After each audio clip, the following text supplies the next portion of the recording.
Hello, it's Greg Allison with Green Greg's coming to you live on Tuesday night. Kind of unusual, early, but I'm doing a joint show tonight with Lee Wilbarger. And lo and behold, I didn't know that he was actually on Rumble. I was looking for him on YouTube. I couldn't find his thing. I sent him a link. He actually tried calling me earlier. So, guys, we got a lot of stuff going on right now with this train derailment. We've got a lot of stuff going on with the potential invasion in Ukraine, with Russia about to ramp it up. And I saw the balloon mystery. I am the first media channel in the United States of America, in the Western world, anywhere, that said, I know what balloon actually went down in the Yukon. It was a party balloon. I covered that in my last video. I thought that video would go viral like nothing I ever published, considering all the media everywhere is buzzing about this. Well, no crickets. That video was one of my worst videos of the week. Not only that, I want somebody unsubscribed over it. So really, wow. I actually know who the group is. I showed a picture of a balloon just like the one, and I'm here to tell you the Payload is a party balloon, a Mylar, aluminized, party balloon. And it had a little 8-gram payload. I mean, there are dragonflies that weigh 7 grams, guys. There are dragonflies that are as big, almost weight-wise, as this payload. I mean, a bug. No, it was not a hazard to aviation, because aviation, FAA requires you fly a 6-pound payload on balloons. You know, you need a bigger balloon than this, of course. If you're going to do a Mylar balloon, you need a teeny little payload. These things, all they have on them is they got a little solar arrays, GPS receiver, and a downlink capability, downlink to the ground. There's no uplink capability. It's got no camera. It can't spy. It can't hear. It can't snoop electronics. It just records its GPS position, and because it blows the wind, it gets wind data. That's all it can do. And those things aren't going to go that high. So please check out and share my video where I taught this exclusively. I posted the wee hours this morning, about 7. Because a lot of times people start watching my video. I had the story yesterday afternoon, but I had somebody just really had to talk to me. If you talk to me for an hour, you knock me out of doing work, all kind of work. It just knocks me out of all kind of things, guys.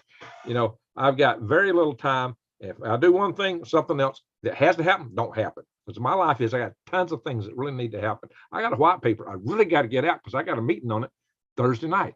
I've got stuff from my work. I got a lot of things I got to get done, guys. I just got back from the microgreens trailer, watering microgreens. I'm waiting for Lee to join in here. And his channel is up. We'll join him in a minute. You managing moderators can support your channel in more ways. I don't want to learn more right now. You can tell me that later. Hope everybody's doing well tonight. We got 113 in the room. That's really good. We got a lot of people already, considering just started up. Nobody knew I was coming on. Hopefully we'll get some people we don't normally get. And let me put it over here because I can watch it better here, especially if I'm sharing screens. Oh, okay. Now Lee is joining us. Okay. Met Lee Wilbarger. All right, Lee, how are you doing? All right, he can't hear me yet. Let me come over and go to his channel. Why is I'm not showing his video? I'll refresh that page. I'm going to share it. Okay, maybe there you go. He's sharing screen here with us. There you go. That works. And I'm not hearing. Why is that? Lee, I don't hear you. All right. You Now, got me now? Got you now. Got Hold you. on. All right. So I see your KLW breaking news logo, and that's all I'm seeing on your Rumble channel too. Oh, I got it. Wow, I got a super chat tonight. Fairies of Venus. Hey, it's me, Merlin. Much love. Wow. 199.99. Salute. You made my month. Hey, Garrett, how you doing? Team Eyes on. Sorry about that, Garrett. Yeah, there's another thing we do locally here on Tuesday nights. Big thing called Team Eye. It's one of our local groups here. Holy smoke. Yeah, fairies, I appreciate it. Fairies of Venus. Well, you know, I got a Venus habitat concept that I'm been working on, and I've showed in some videos. Greg lives on coffee. He takes his sleep in a coffee mug. That's right. I don't take my sleep lying down. Taking a cup or a mug.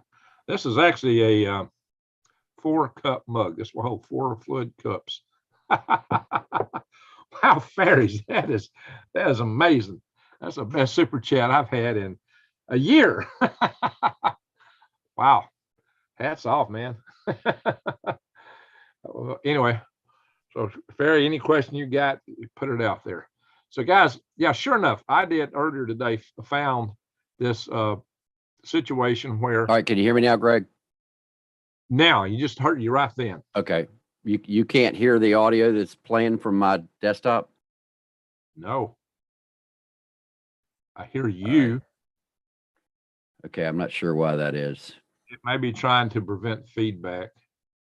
If it gets me talking back, I don't know. All right, well, it won't matter. So I'm playing an ad here for KLW World News. Oh, okay. But you can hear me, right? I can hear you. I got your, I'm not sharing because you're sharing your screen, but I've got your, what's this? Oh, I see. Now I hear it. I wasn't hearing the sound, but I'm hearing the sound. I got your sound from your feed there. Okay, very good. Absolutely insane, folks. Yeah, I got to change something here because your audio is coming out of my speakers as opposed to coming through my headset. So hold on one second.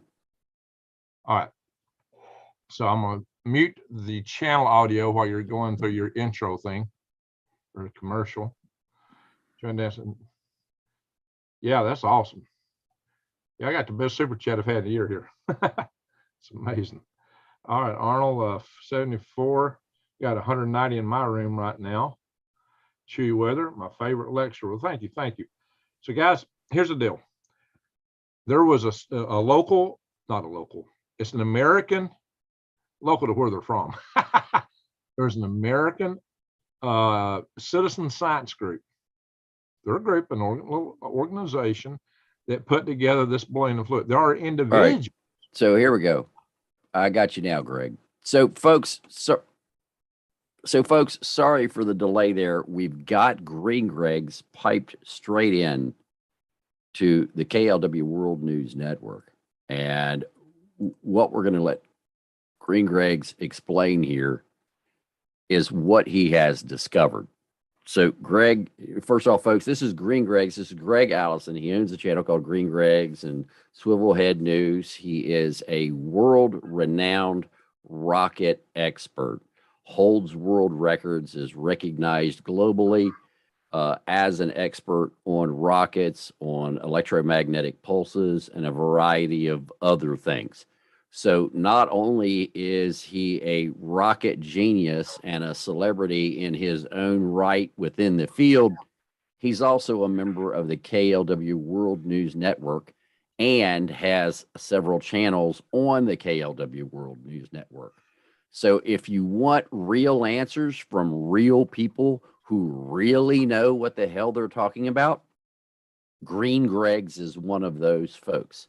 So Greg, you were telling me here a little bit ago that you've ID'd the balloon, what it is, so on and so forth. So if you would, please, sir, tell me what you found, and let me make sure that your audio is good. So go ahead and start talking, sir. Okay. This balloon was launched by an American citizen science organization. All right. Now, which balloon? So give okay. all the details of the balloon and so on and so forth. So. Okay. The balloon that got shot down over the Yukon territory. I believe that happened Saturday. I checked my note on that. But the balloon that got shot down over the Yukon territory was an American citizen science project type balloon. It was a small group. They do these balloons all the time. One of my friends actually makes the little electronics that they tend to fly on these things. That particular electronics unit on that balloon that flew weighed 8 grams. You have 28 grams in an ounce, so it's less than a third of an ounce. There are dragonflies, some of the bigger ones, that weigh up to 7 grams. So this is not much more than a dragonfly. And it was a mylar, aluminized mylar, metallized mylar party balloon, like you can go to the grocery store and buy for Valentine's Day, or if you're a honey for your kid for a birthday. It was literally one of those balloons, not too ginormous. And so it was definitely lots smaller than a car. And it really kind of humors me that some of the so-called pilot conversation was supposed to be that, well, it's got unknown propulsion. We don't know what it is. Blah, blah, blah, blah. It's blowing with wind. It's like, you got to be kidding me. And they used a Sidewinder missile to take that one down. The one over Lake Huron, they used 2 Sidewinder missiles on. That was $1 million operation. And that was probably a Chinese lantern balloon. So, because the octagonal shape, that's typically what they'll put in the little struts at the bottom, and you put a little candle in there and it poof flies off, and have little stringers hanging down. So it had stringers hanging down. So, and a lot of these balloons do have strings for attachment of payloads and stuff like that. But that was probably a big nothing burger, big time. I don't know for a fact. I didn't see those balloons. I don't have the details on them, but just from what they're described, it sounds like all these balloons are pretty much the same thing. Now, apparently later today, around 1 o'clock or something like that, Kirby came out and announced, yeah, these are probably tiny, small balloons.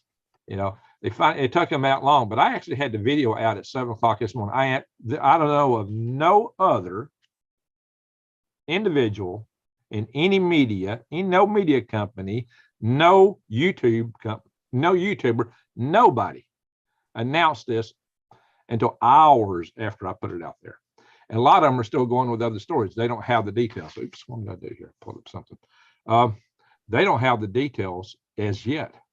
But I've been asked not to. I know what group it is because the FBI was out there talking. So the federal government actually already knew, but they weren't talking about it. They didn't reveal this until the FBI was interviewing this group yesterday. So they already knew who it was. They knew what balloon it was, but some of the people that's associated with it and this balloon, that spectrum of the balloon movement that I'm involved in, there's different balloon projects, different size balloons. These are the guys that fly these little bitty ones. There's guys that fly ginormous ones, like I used to put rockets on. And then there's there's the universities, there's companies, and there's federal agencies, the Air Force. All these people fly big, really big balloons. NASA flies really big balloons. The university I went to has a whole department that does balloons. They do everything from latex balloons to the big polyethylene balloons, and they have packages some way thousands of pounds they put on balloons. They like to fly those in Antarctica most of the time, but will fly them in other areas. So there's a lot of legitimate scientific work done. So these things are telescopes as you get above most of the atmosphere that are flown on the bigger balloons. I launched rockets. You could put there's a lot of advantages to operating in the upper stratosphere. There's many things you can do that you can't do otherwise. You're closer to the ground than a satellite. So for intel sweep, like we think this first Chinese balloon was doing, the first Chinese balloon was big. That was, the Aeronautical Institute of Research, whatever it is in China. The acronym is AIR. Why they choose an English acronym for their name, being Chinese, that's kind of mysterious to me in the first place. But part of the Chinese Academy of Sciences, every organization in China is part of the CCP and by hook and crook part of their military in a sense. It all blends together, and all the technology in China is dual use. So they developed a balloon to fly to 30 kilometers, which is 18.64 miles. And that's probably not exactly, that's really close to 20-mile target. I was flying a lot of stuff too. I've been over 20 miles. I've been under 20 miles.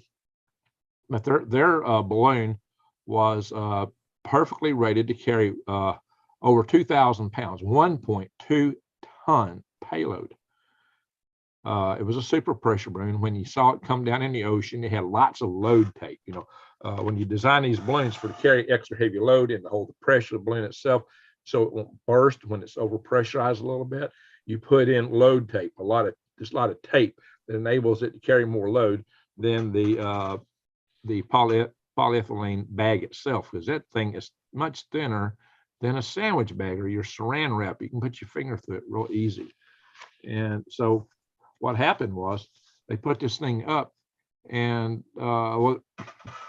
this group, this balloon that was shot down, had been around the world about 6 times. These little bitty balloons like that, when you get to elevation, you get the weight set right with the buoyancy, they'll just keep going around and around and around.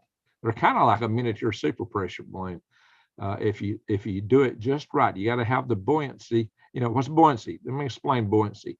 How far a balloon will go up depends on how much the differential weight of the air displaced versus the helium inside. So the helium inside the balloon has got a certain density, it has a weight. So, but it's less dense. It's a smaller molecule. It's less dense than the air around it. So the air that's in it at the same pressure is going to weigh less than the air outside. The difference in weight between that and the air outside gives you how much lift the whole system has. Now that lift also has to lift the balloon, that helium, and of course the payload itself. And what you get is you get about cubic foot of helium lifts 1.1 ounces. So you can do the math from there to figure out how much you want. Now, if you're floating at 53,000 feet, the atmosphere is 1/10 of the density that it is here on the surface of the Earth. So that balloon, say if you want to launch a pound, you're going to have something better than 16 cubic feet of helium to here just on the ground. But it's got to expand 10 times that if you wanted to go 53,000 feet, say. If you wanted to go to 100,000 feet, at 100,000 feet, 20 miles up, the atmospheric density is 1% of the density of the air here on the surface of the Earth. It's just like Mars. Mars is also 1%. In fact, one of the balloons that we tried to launch off the deck of a utility boat in the Gulf of Mexico, a boat called the Sea Michael Calais, by the way, was a project for the Jet Propulsion Laboratory, and it was called my company Heart. We said this. This is one of the balloon launches we tried to do commercially. Was going to help pay for another mission we were doing. We and Greg, can you go in again? Whose balloon was it? What was it for? How long do you think it's been up? More of the details on the owners. I cannot tell you the owner. Okay. They requested to hold that. Okay. I know they are, but I've been asked to keep that quiet because. Okay, but it was a U.S. company, and it's made. It wasn't even a company. It wasn't even a company. It was an organization. Okay. Private, nonprofit, citizens science group. And so it's just a group of people. And it may not even be formally incorporated as a nonprofit. They're just a group. It's a group of people that want to do science. There are individuals that do this all the time. I have a friend who launches these. I have helped launch these things myself, just like this one. And so let's talk about what's on it. Okay, let me show you a picture. Let me show you a picture. Yeah, please. I'm gonna have to go. I'm gonna open it up. I gotta find the right file and go to screen share. Give me a moment. Ding, ding, ding. I will show you what it looks like. And then what kind of a payload do they put underneath of it? What does it transmit? How often does it transmit? I am going to show you. Give me a second. I got to find the right file. I got zillions of files up on my computer because I'm trying to do several things right now. I got a white paper to write. I'm having to pull from a lot of sources. I had it open a minute ago. I just got to find it. Give me one momentum, please. And so, folks, for those of you who are just joining us, because there's almost 1,000 of you in here now, if you would go ahead and put your like into the chat. And also, if you want to be part of the KLW World News Network, you can go to klwworldnews.com, sign up there, VIP or above, and get access to all of the news that isn't available on Rumble and other places. Okay, there we go. There's your Mylar balloon with a circuit board and a couple solar panels. That's the cheap version of the Chinese spy satellite. Well, this won't do much spying. About the only thing you can get out of this is where it's at. So what this thing does, it's like I said, that payload right there in the guy's fingers. He's about to turn it loose. He's about to launch this just from his finger. And this payload, all of it, is 8 grams, which is less than 1/3 of an ounce. It's got little solar panels to power it, and it's got a GPS system on board, so it reads its location from the GPS satellites, just like we have, like it's in our phones. and it's got a downlink transmitter. I can't off the top of my head tell you what frequency is. I can find that out. I'll just have to talk to my friend who builds these boards. Those boards are built by one of my really good friends, and he sells them. So he don't want to be named. He specifically asked me not to name him or the group that flew this. But when I saw some details on this, I called him up and I said, "Hey, one of your balloons just got shot down by a Sidewinder." And he goes, "Yeah, I know." Then he told me which one it was. And I go, "Oh, okay."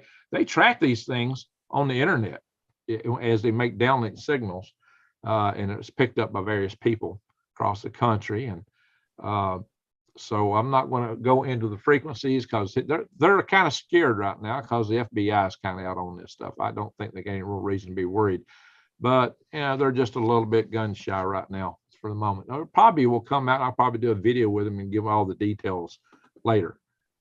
He probably don't want to share. He didn't want me to share the website of the group, the website that they track this stuff on. He didn't want me to share any of that stuff, but he did say I could share the picture. So this is the picture of, I'm not sure, this probably is the one that got down, but it's very, very similar. But he knows exactly who it was, what it was. He shared it with me. I know who it is. It is an American group, a group right here in the United States that flew this thing. It had transited, it went around the world about 6 times, I believe he told me, before it got taken down. And that's it. That is it in a nutshell. Now, I shared this in the video. I wish everybody go share the video that I put up this morning and make it go viral. I'm really stunned at this being, everybody in news media everywhere is yapping about this constantly, and I'm the only one that broke it. It's to this date, I'm the only one that broke exactly what it is. And I broke the detail, the fact it's a party balloon before anybody did. Long before anybody else did. And I thought that would make this video. I thought I'd get 1 million views. And I think right now it's struggled up to 3,000. I figured it would double the size of my channel and subscribers. I actually lost a subscriber over it. It's like, really? Now, what in the world do people not like about that? If they're that fickle, let them go. But, I really thought this reveal was huge. So this is it, guys. This is what at least one Sidewinder missile took out. This is a $200 system, and most of the money is in that guy's fingers right there because of the boards and solar array, and it's just trying to get stuff that's that light. See, that's it. They have to get it super light to make it work with a balloon like this. So they actually put a fair bit of engineering into it just to get the weight way down. 8 grams. I mean, weight reduction is technical excellence. So that spells the word right? Well, this explains the phone call I got a few hours ago about being on a panel for the FAA for monitoring drones, balloons, and other things that are aloft. Well, I'm trying to do a white paper for the EMP Task Force on National and Homeland Security. And so I don't need to be on it too long because everybody's been distracting me lately and they're taking me away from this task. And I was on my live session too long last night, really. This paper will address the criteria that you should judge a balloon by to determine if it's a potential threat. This balloon is 0 threat at all whatsoever. But what about to the intake of a jet?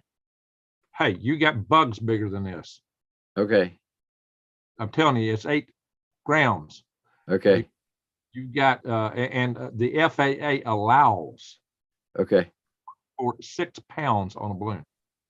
A payload package of 6 pounds, they allow that. So this is totally within the allowable weight limits for that a jet engine would easily ingest. And I don't know if how a jet engine does with 6 pounds, but that's a jet engine will ingest a turkey. Oh yeah, okay. Take a turkey, they'll take that. I think it's that is probably the criteria. Well, this is a whole lot less than a turkey. This is a sparrow would be fat compared to this. Yeah. I mean, like I said, this is like a fat dragonfly.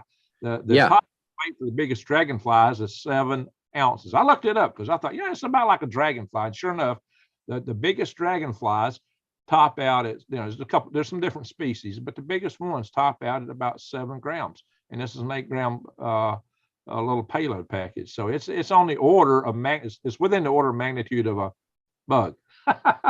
In fact, I think there's some beetles that fly around here that's bigger than that. So some of these great big wood-borne beetles, or not wood borers, the ones you find under the logs. So let's see, I'm seeing some chat here reporting for fuel heated man. Oh, yeah. So I don't know why in the world that video didn't go viral. Maybe it's because I just posted it too early, but I wanted to get it out to break the news. I wanted to do this video yesterday, but I really had somebody thought that just had to talk to me, and really they didn't. So, and this balloon is which balloon? Do what? Which balloon is this that was shot down? This is the Huron or the Yukon? Yukon. This is Yukon balloon. I am thinking they're saying octagon. It's just I can't say for sure, but my suspicion for the Huron balloon, it would be a Japanese, Chinese, whatever, those little lanterns they have that they put a candle in, they float up. Mm-hmm. So a lot of times they have a little octagonal type frame underneath. Mm-hmm. I'm suspecting, and they said it had strings hanging down. That's pretty typical of those kind of balloons. So I'm kind of thinking, I don't know for a fact.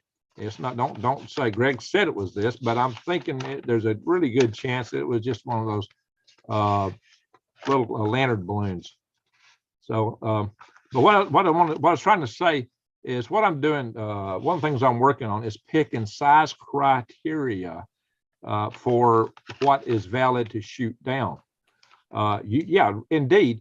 If you get something like the Chinese spy balloon, that thing was huge. Like I said, it could carry 1.2 tons. That could carry EMP devices. I am looking at a system that you could put a W87 in. W87 is about 400 pounds, and putting it in a barrel of sand and have the sand is drop. You could drop it before you detonate it, so it don't shield any from the gamma rays, because you want to have your shielding gone. But you could fly around that balloon, you wouldn't detect it if it was buried in the sand. You wouldn't detect the radiation coming out of it, because it'll be enough there to block most of the radiation coming out. So if they wanted to sneak one without being radiation detectable, but I don't think they're going to try to get that close to shore anyway. I think their game will be they'll go offshore in a boat, just like I used to launch balloons, and put it up just real quick. And by the time how long does it take to mobilize an aircraft? 50 miles out to the ocean once something's up high altitude. 15 minutes. 15 minutes. Well, they got to see it first. They got to. Right. That's what I'm saying. If by the time you launched it till somebody was there, it's going to be about 10 or 15 minutes. And from the research I've done and the programs I've been on, it only takes 40 seconds to get it up to make a big deal out of it. Well, these balloons. 40 seconds of flight time from a SAM. Well, you got horizon, you got over the horizon a little bit too. So it's going to get something right to detect it. Then they got to know what it is.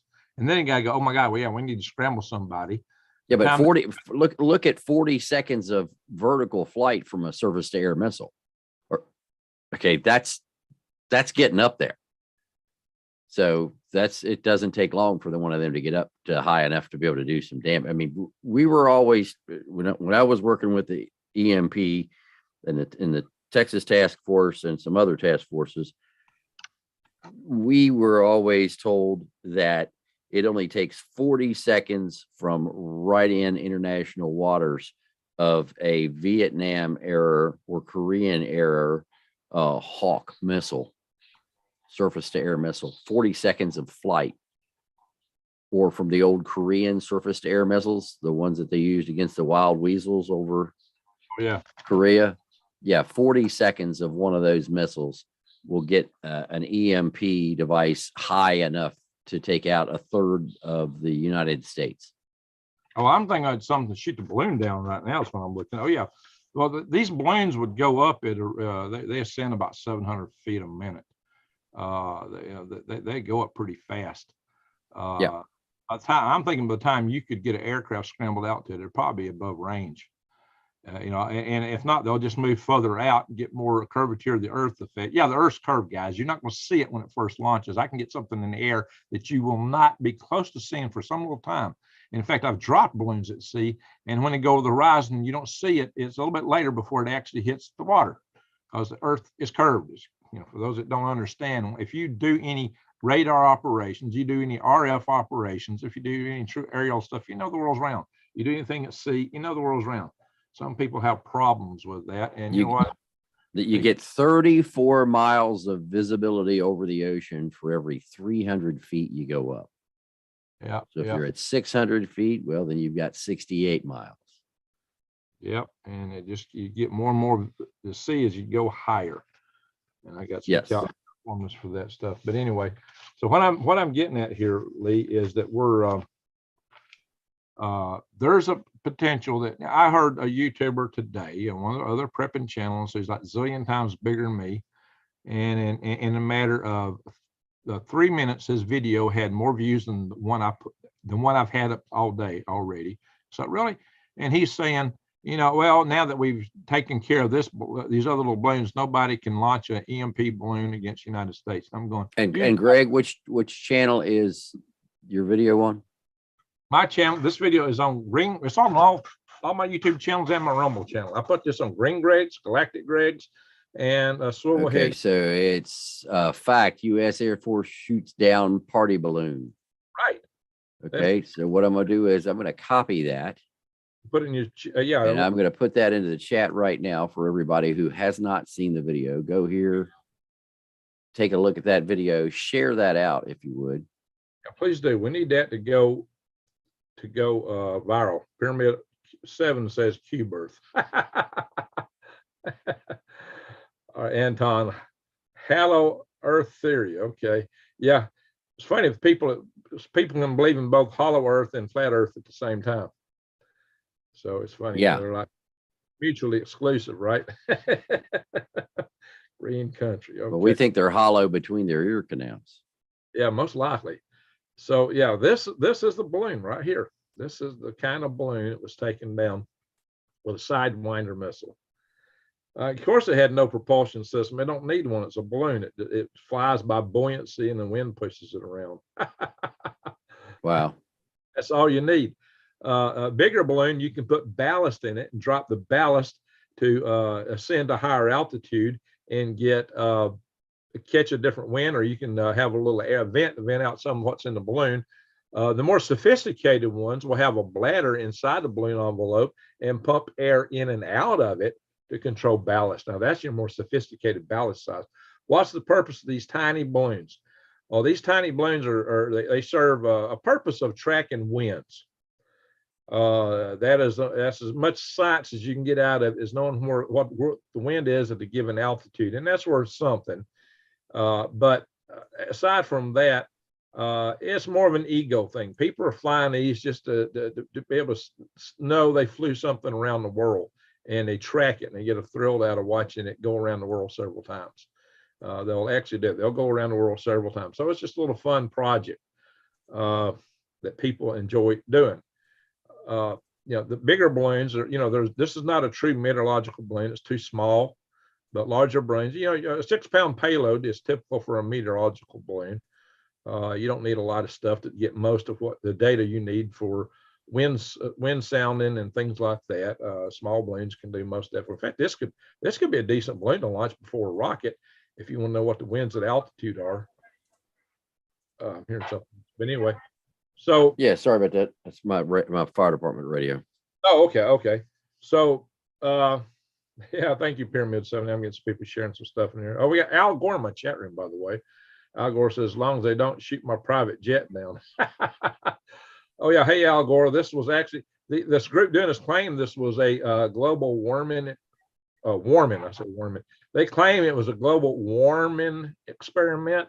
So you could say that Biden and Trudeau shot down a global warming program. All right. So what do you think of the other two balloons other than the spy balloon and this one?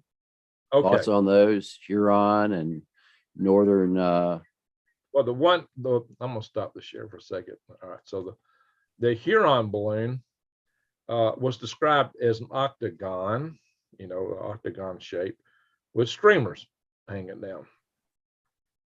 I think if you ever seen these little, I don't know, Japanese, Chinese, I forget which one does. It has those little lantern balloons where you basically put a candle underneath them and it's got a paper envelope, and they'll fly off just from the candle heating them. Yeah. They got light inside, so it's kind of, I've seen them flying. I've seen some flying around out here, driving along. It could start a fire. Absolutely. I've always thought it was insane that they let those things go. Yeah, well, they do, and they could start a fire because you got a candle burning in there. But I've seen one fly in my neighborhood, flying around. They're supposed to be just a lantern. You're supposed to keep them on a string, so that's kind of nice to look at. And if it don't cut the string, that's fine. But it could have been one of those. And I know some people have made those kind of large, so you can actually make those kind of large. Most of them are just a little bitty candle, a little small one. So, like the ones you take camping out, there's a little flat candles that fit in the tent. Mm-hmm. Tea candles. Yeah, tea candles. That's it. You can buy. That's what most of them use. Now, you can put a bigger candle and have a bigger envelope, as long as it's got enough hot air to fly. That's a little miniature hot air balloon. I'm kind of thinking, well, that thing actually had some altitude. Maybe they can get that high if it's big enough. But it was the lowest of all of them in altitude, so that kind of fits. It could have been something like that. It's possible. Just a lantern balloon. They didn't say a lot of details about it, or it could have been. Alternately, party balloons are sometimes custom made, and they'll have various shapes. It could have been a party balloon like this one. Just it might have been custom made to be octagonal, as it's supposed to look like something. You can get them custom made for stuff like that. Now, the one over Prudhoe Bay, Alaska, that was shot down east of Point Barrow.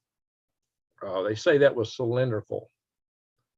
And here's the thing, when you see all the other YouTubers talking about it, when they say cylindrical, they show something, in this orientation. We don't know that it was that orientation. Nobody said anything about its orientation. They're assuming it's like the Tic Tac that there were so many videos of. A cylindrical balloon usually flies in this orientation as a balloon. Now, a blimp, because it's got a shape built into it, it's made to a shape, and it's got tail fins and a motor on that will fly like this, and so will an airship. An airship is a rigid body vehicle that has a frame inside of it. That's an airship. Now, some people call them the Chinese balloon an airship. No, it wasn't an airship. It was a balloon, but it happened to have a truss underneath it, but it was not an airship. That's a misappropriation of lighter than air vehicle terminology, which is my area. So, yeah. Well, but they claimed that it could propel itself. The Chinese balloon?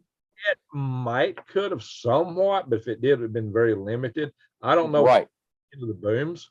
It was there was something on the ends of those booms, and I don't know, other than solar rays, there was something out there, and I don't know what it was. Well, the interesting thing was they had over 5 kW of solar array on there. They had a lot of power. And, there's two possibilities. It could have been a propeller system or a jet type system, but it could have also been a system that marshals ion wind, just like a lot of your submarine or at home, some air filters had a static charge that would pull to pull the air through. They called it the ionic breeze. Right.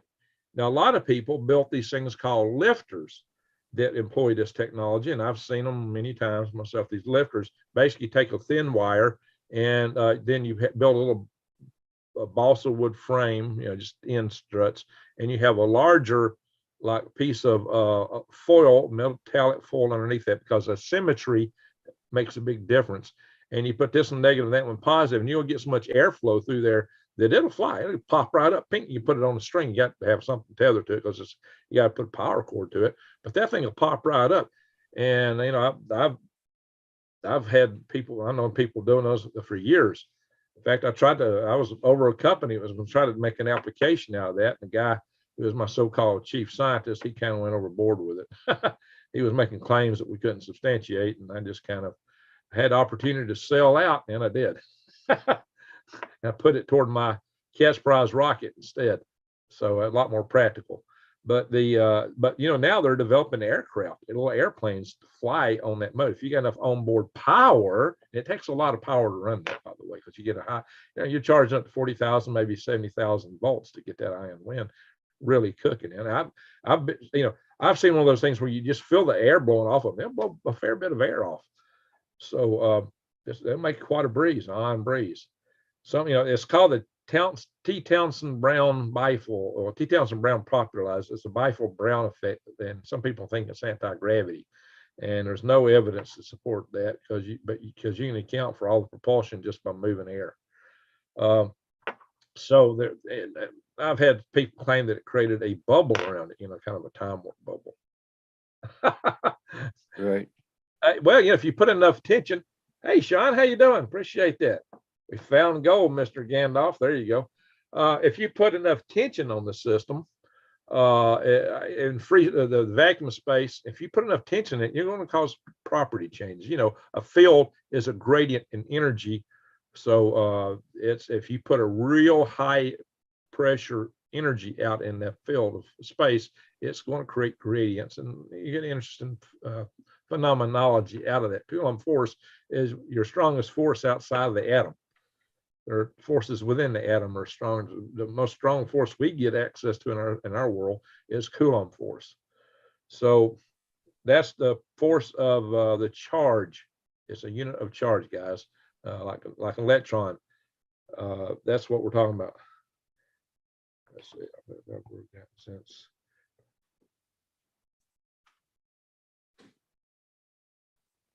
Anyway, so. All right. So yeah, and also Fly, go ahead and tag KLW News. It's at News KLW in that tweet. At News KLW.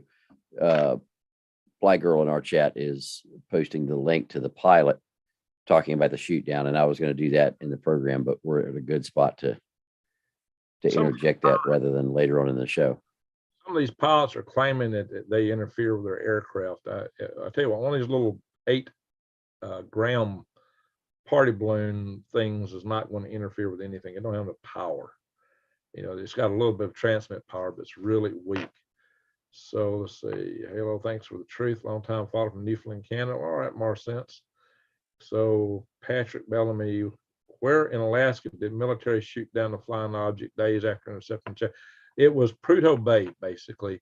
It's actually about where the Naval Reserve oil supposedly area is. It's in northeast Alaska, right on the Arctic Ocean, east of Point Barrow, a good bit east of Point Barrow. It shows where they're taking it down, and supposedly it landed over the ice. The funny thing is, they got a lot of debris out of the Chinese balloon, and rightfully they should have. There was a lot of stuff to that balloon. It was huge. Although they seem to shoot it right in the avionics package. It's like, why did you hit it there? That's what you want to recover more. Yeah, roger that. I made that same comment. Why in the world are they doing? That's not stupid. That's not where you want to shoot it at. But maybe that's maybe that was the brightest thing to the seeker on the AIM-9. I don't know. What's that AIM-9? No, but see, the AIM-9, you can bracket whatever part of that you want. Oh, you can bracket the whole balloon. You can bracket the square, the payload underneath of it. He bracketed the payload rather than bracketing the balloon. And he would have easily seen the balloon because the darkness of space and the cold of space and the sun shining on that balloon had no problem for that AIM-9 to target. The contrast was huge. And the balloon would have been easy to hit. So. Oh, yeah. And I was saying they should have done it with a dummy. Had a seeker head, but no explosive warhead, and fire the missile, and it'll go all the way through the balloon. Exactly. If you just shot a dummy through it, it would have taken it down. You'd rip big holes on each side of it, and should have came down. It would have came down more together. Even the balloon, because they had a lot of balloon shrapnel plastic all over the place, making a mess in the ocean. You're supposed to actually recover a balloon like that if you can. You're not supposed to leave all that plastic in the ocean. I've had to pull one up myself on the edge of a ship. I saw the guys, doing it from that naval craft. Those things are heavy. You get water, it's hard as. Oh, yeah. Pull them balloons out of the water. Oh, my God, that'll work you to death. That was hard. We did that Martian Airboat balloon actually had a defect in the top knot from the manufacturer, Raven Aerostar. It had, basically they have a spool up there, and they bring the plastic comes in gores that are seamed together, and it comes into this top knot, and it's got what's like radiator bands inside that holds it all together. Well, apparently one of those radiator bands failed. The top knot let loose. And we had this balloon full. We had it erect on the deck of our boat. We're going with the wind. I'm running the captain telling me which way to go. Keep that thing spot on with the wind so it would stand straight up. There wouldn't be no winds blowing it one way or the other, which would destroy the balloon. You can do this on the boat. If you do it on the ground, you can't do a freestanding inflation on the ground because breezes destroy your balloon.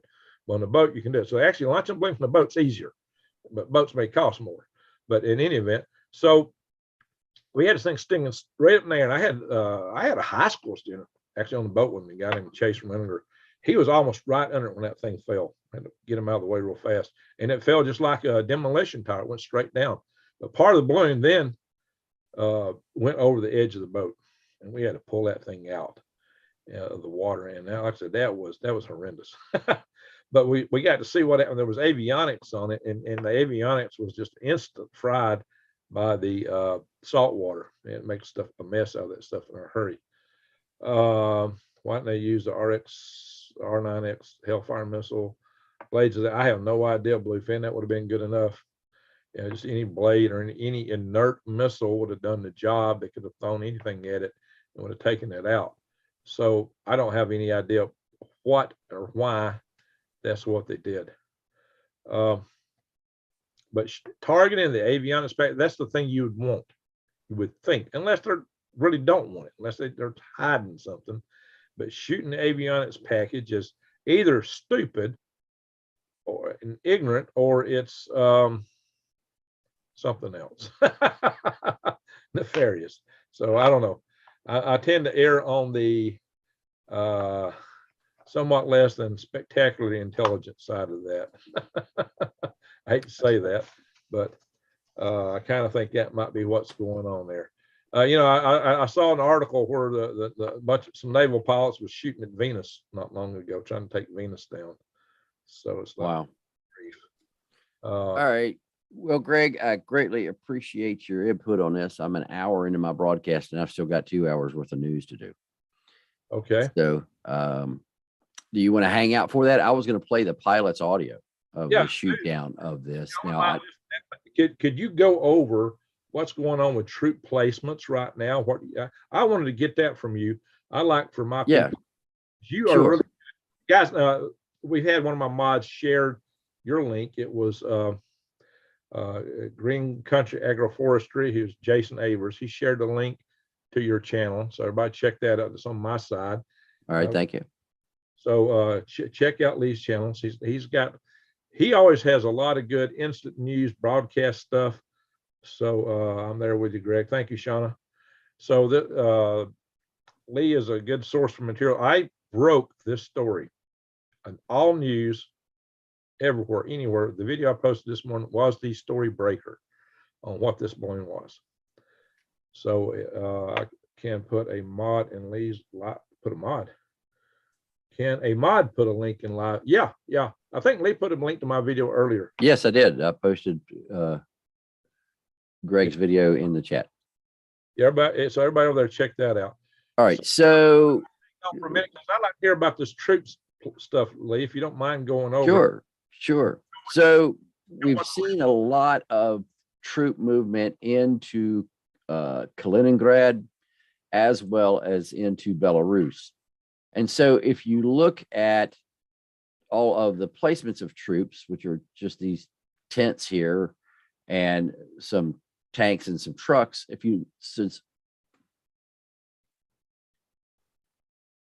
Lost your audio. You hear that? Lost you for a minute. You can't hear the two-way radio traffic? No. Hold on. I need to figure out how to get that to you. It's not coming through the audio through that. Oh, that was going to be okay. Yeah, we're listening to an EAM action message in the background there, and I'll just mute that here temporarily here, so we don't have to hear that. But I need to get Greg back wherever he went.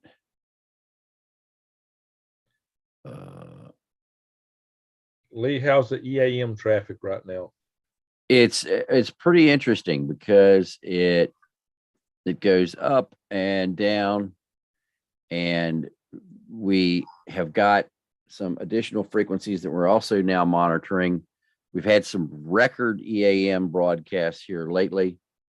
So we're talking about that as well. But what I wanted to show you here on the troop movements is that we've been pointing out all along that the Russians are continuing to move troops into Kaliningrad. And so what myself and members of the KLW World News Network have been doing is literally scouring Kaliningrad every square inch to find everything that we can find. And so we've got people doing research. We've got people actually looking at the map to find items on the maps. One of the first ones I want to show you guys is here. This is an airport. It's actually a military base, and it is now full of helicopters. And this is recent imagery. So you can see all of these Mi-8s over here, but if you go over to the other side, and there's more over here, if you go over to the other side, these are all Mi-24s or Mi-35s, which are the attack helicopter like they had in the movie Red Dawn. So that's what all of these are over here. And they've got them stacked up in the taxiway as well as in all of the parking areas out here. And there's bases like this all over. Then what we've found here is, let me come down here and show you this one. We've got an S-300 site here that is loaded to the gills. So you can see the S-300 systems set up here with the radar over here. You see the shadow of the radar. So S-300 set up there. And then this is a huge armory. Look at all of these bunkers. Those bunkers and yeah. Now these rest on Arsenal where I work, those are big ones. Yeah, well, they're so big. If you want a reference of how big they are, if you come over here, you will see 3 tractor trailers sitting out in front of one. Wow. Well, yeah, that's a lot bigger than what we got. Holy smoke. Okay. So, this is how big the bunkers are. There's 3 tractor trailers, and these things are full of these tractor trailers. Each one of them has 4 missiles on board, and they can go right over to these pads right here and launch. The Escalation missiles? These are Iskanders, as well as that great big missile that they've got that they put on that one truck. Yars. And then in addition to that, we've also got these are where all the nuclear bunkers are. So you've got all the nuclear warheads, bombs, so on and so forth in this spot here. Then we have got more equipment to deploy. We have got fighter jets at this facility that's being filled up with fighter jets. Look at all the fighter jets they've been putting in here. Wait. So people need to understand something about this. Kaliningrad is not where you'd base troops to attack Ukraine. Exactly, because attacking Ukraine. Ukraine is over here. Yeah.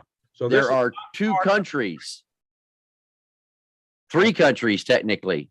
So between Ukraine and Kaliningrad, you've got Belarus, Lithuania, and then Kaliningrad. So Kaliningrad is a little piece of Russia that's not part of the continuous Russia, kind of like Alaska, the United States. It was part of Germany, but when Germany lost the war, Russia just took it. And they threw out 100,000 Germans and took everything they owned and moved in 400,000 Russians. Yeah.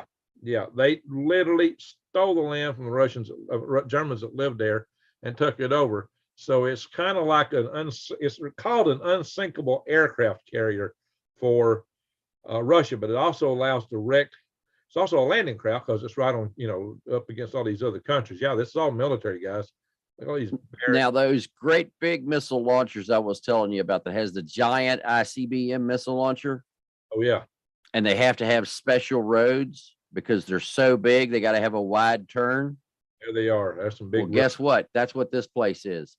And you go, well, Lee, how do you know that? Well, look at the road. Yeah. Yeah. We got some Okay. Redstone Arsenal for moving the Saturn V rockets around. Right.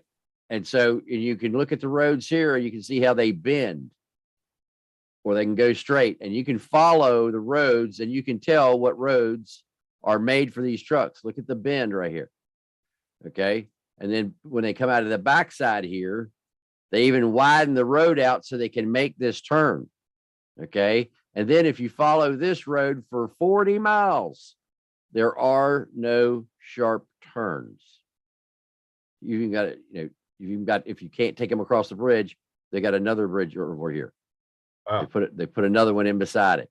Okay. But you can follow this road. There are no sharp turns on this road anywhere.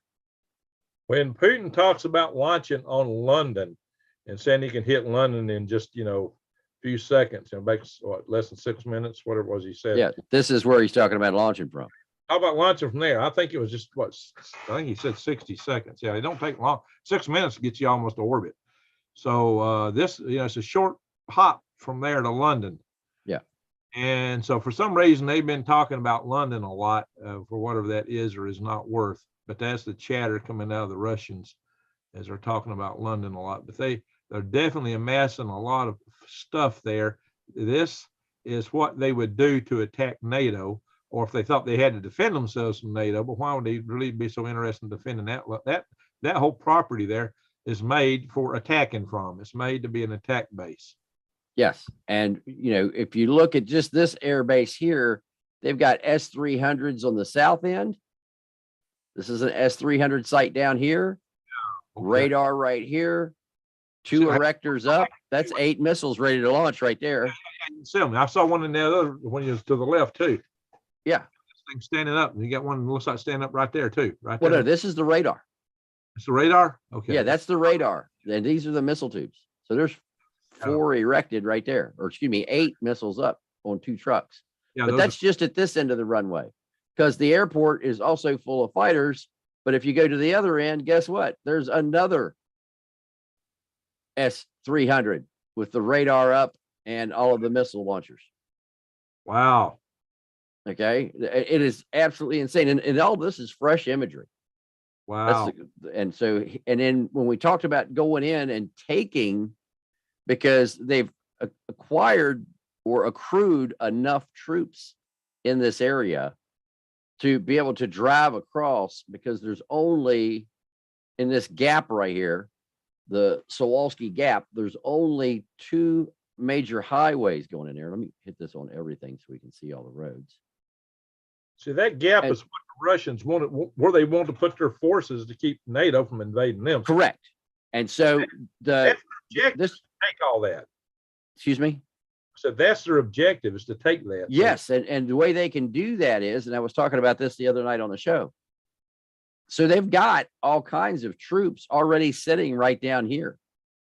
And they've got troops over here. They've got another S-300 missile launcher over here in this town. And that's not far from the Latvia or the Lithuanian border right here. It's, I think, 50 miles. But the crazy part about it is, down here from this corner of Kaliningrad to this corner of Belarus is just 40 miles. That would be easy to defend for them to put right there, that and mass them. That stops invasions from coming in on them. That's been correct. That's what the Russian Empire has always done. They've tried to fill these gaps like this, so they would limit their exposure to an invasion, because it's just a flat open land all the way to Moscow. And once you can get through there, you could truck into Moscow with a blitzkrieg, basically. So that's what they've been trying to prevent. So all they would have to do is cut this highway and cut this highway, and no supplies would go north. And they could take Lithuania, Latvia, and Estonia just by cutting this and taking their ports and their airports. NATO would be really hard pressed to get up around Kaliningrad and put enough forces to free the Baltic states. I'd say the states will go if Russia really applies themselves there. Exactly. if they apply themselves and if they got their act together, they could take the Baltic states, and NATO wouldn't be well positioned in much about it. And another thing, we think about NATO being strong, but NATO really doesn't have that many combat troops, to be honest. So, and one thing that's always bugged me, Lee, is a American soldier. I was always concerned that I felt like Europe was using America, because we always had our boys over there defending their countries in large mass, but there was more of us than there was of them. And I'm thinking, why aren't they, with their big economies, collectively, they had more people than we did. They weren't spending money on military. We were spending it.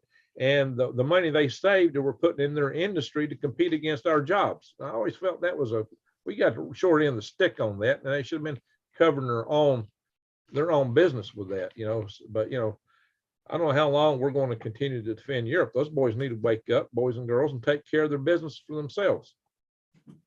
Yeah, well, we're going to have to see what NATO does and see how they push.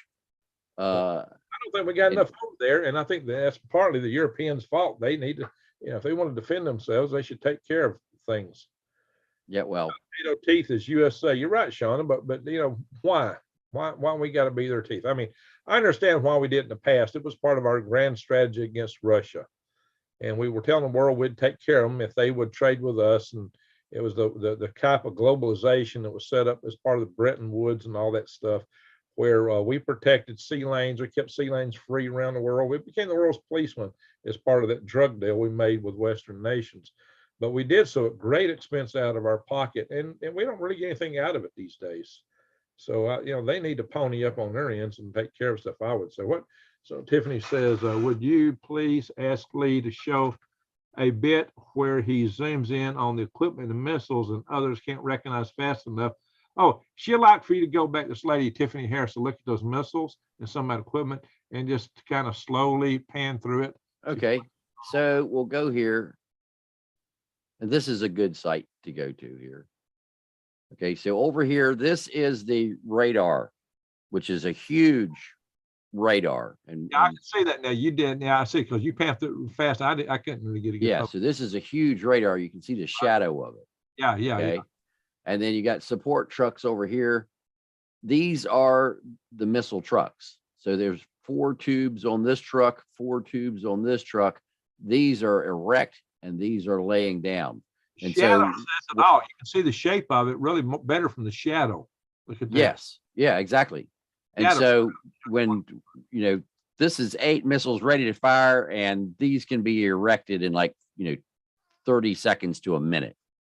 Raise these up. So if something happens, they can raise up more of these missiles. But all of these trucks here are able to be fired off of. And that's just on one end of the runway, because if you go to the other end of the runway,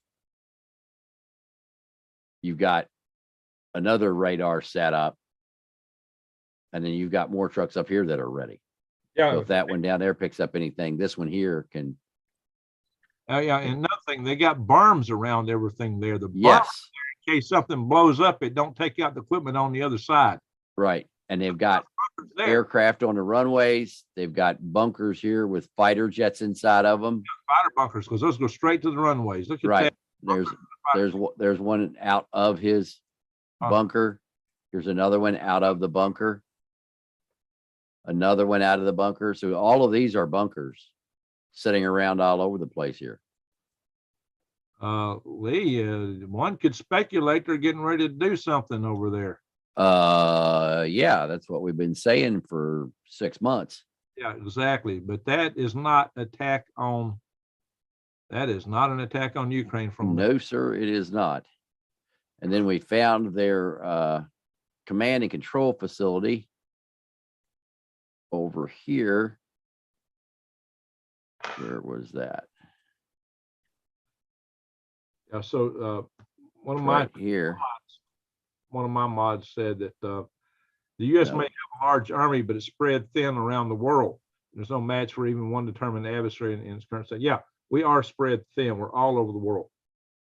So this is one of their underground facilities, command and control. And you can see it's 3 fences. See that? Yeah. 3. Okay. And it's an underground facility and everything around it. That's It's nuclear. it's in the middle of nowhere. Yeah, that's nuclear. Right. And they've got their own runway for the place. Wow.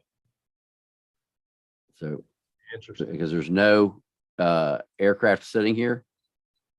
There's no supporting structures. There's no nothing. This is just so as that they can come in and land here.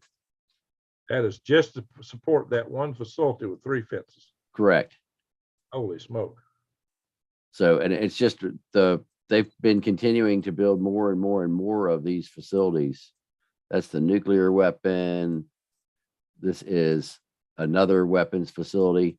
See the bunkers. And these are those great big trucks that have the missiles on the backs of them.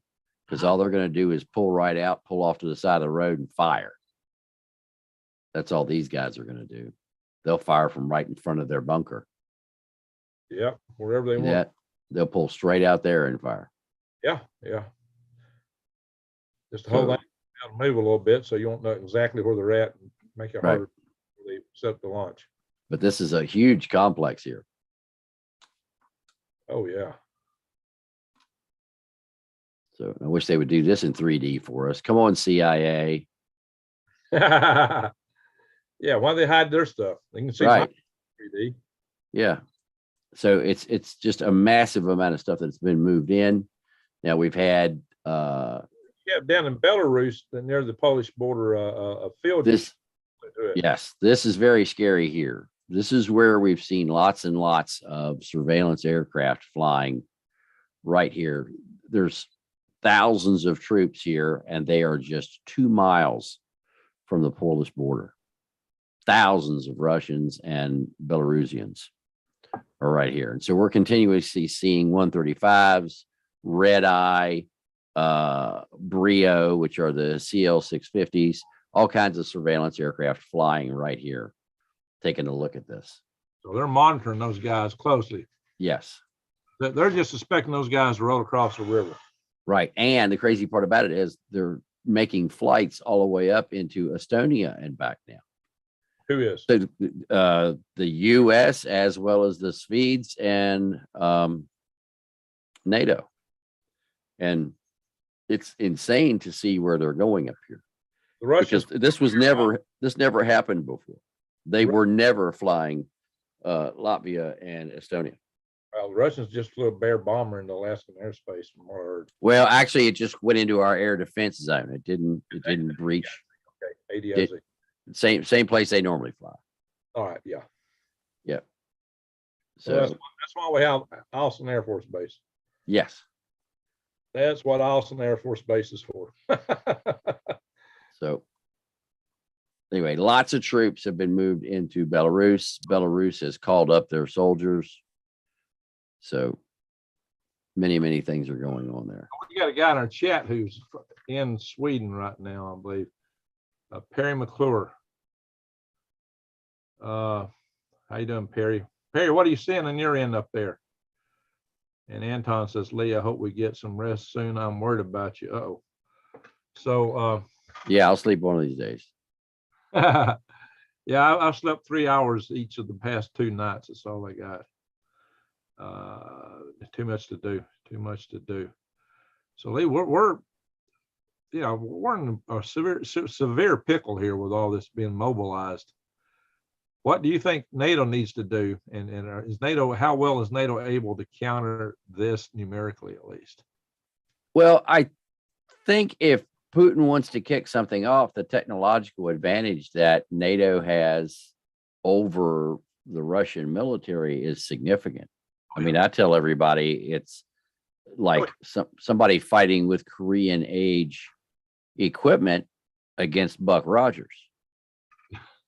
Because, the Russians don't even understand that we can see an inflatable missile launcher. Oh yeah. You can tell by the heat. Okay. Right. We can see that. They don't grasp that we can tell that that's an inflatable missile launcher and not a real missile launcher because of the heat signature as well as because of the radar return. And the Russians actually think by putting these fake blow up inflatables out there that we're going to attack them. And the funniest thing I have seen in this war so far is the Russians went out onto the battlefield and they built a mock-up, a fake S-300 launcher with the radar and everything. Okay. Put it out on the battlefield. Well, of course, the Ukrainian troops knew it wasn't an S-300, so they didn't do shit. But other Russian troops saw it and said, hey, look, there's an S-300. So the Russians built the decoy and another Russians blew it up. So I'm like, there's no coordination on their side. There's no food. There's no logistic support. There's no medicine. There's no tourniquets. There's insufficient ammunition. The guys aren't getting paid. They're running out of fuel. There's guys starving to death, freezing to death. How are you going to win a war against NATO when you can't even feed your own men? Well, you know, Russia's always thrown people in like cannon fodder. They've always tried to use numbers to overwhelm. That's how they actually beat the Nazis, Stalingrad and places. They just kept throwing cannon fodder in. They lost. That's why they lost so many people. That's why their casualty rate was so high. They lost 20 million people. Yep. That's, you know, but it's because they just threw people at it. That's all they knew. And that's what they're still doing. They're right. Following what they've done all along. But, you know, what's it take for the people over there to wake up and say, man, I had enough of this. I don't want to be. Oh, they don't realize it. They think they're brainwashed from, you know, from birth that war is expected, that war is good, that success is based on war, that war is your friend, that to die for the motherland is a great thing.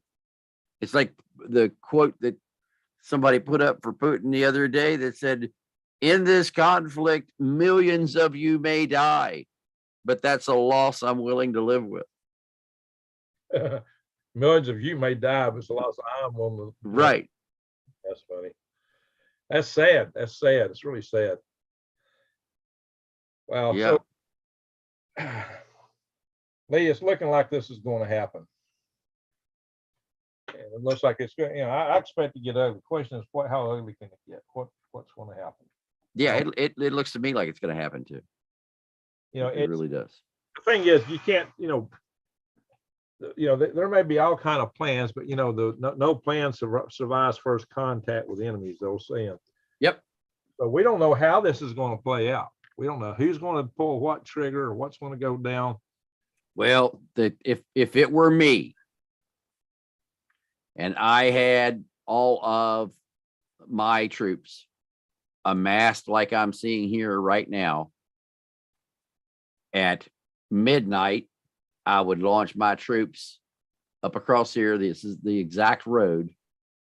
I would launch my troops up across here, and I would take this road and the bottom of this town and cut this off. And I would work my way back down towards the border right here, and I would stop everything at the border.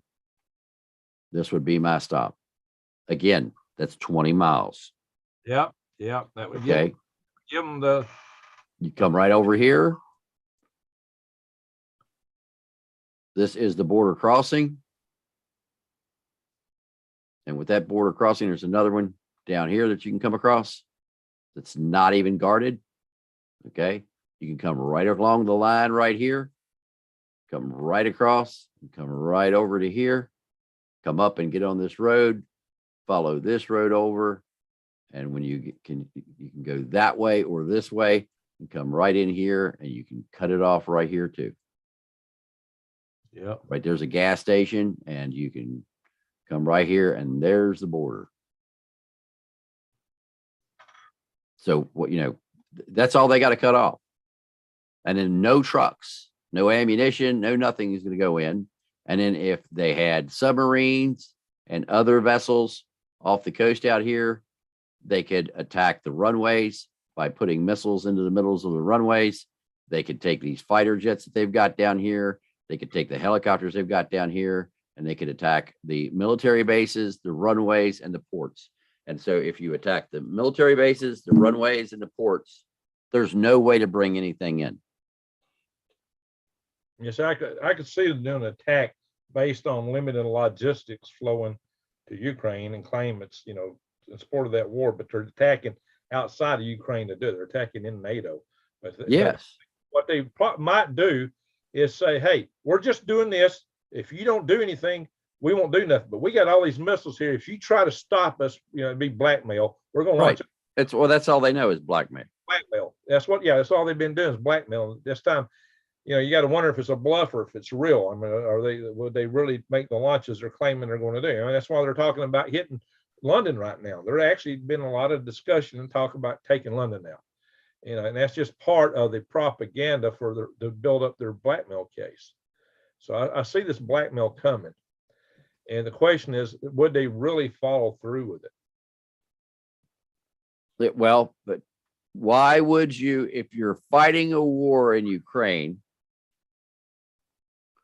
why would you move all of your men to Belarus and Kaliningrad or Kaliningrad? Yeah, to attack NATO. Right. There's no other reason to move all of your troops there, or not all of them, but a significant amount. There's no other reason to be putting men on the border with Poland. Exactly. This is what I wanted you to cover. This is what I wanted to see tonight. I wanted you to cover this for my audience on my channel. And so this so do we need to call a fire department or something for Crimson, or what are you telling me here?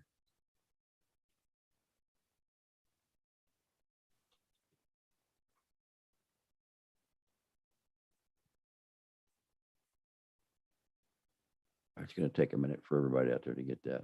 Let me hold on.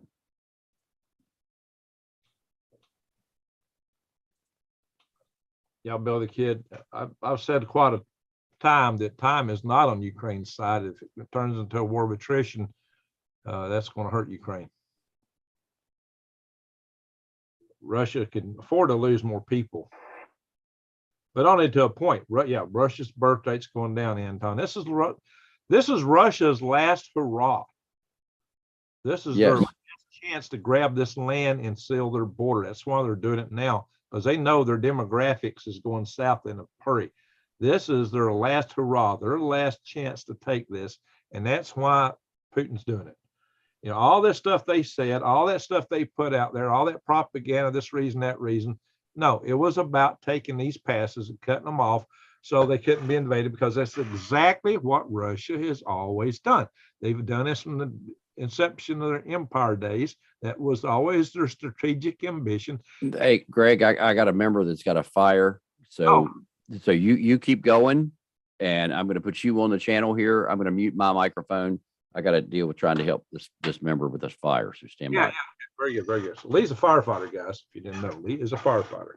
Another guest that's been on my channel, like General Krosniak. You know, he's quite an elderly guy, but he is in really good shape, and he's a active volunteer firefighter. So what I was getting at is that Anton was born in Russia. Yeah, okay, in 1988.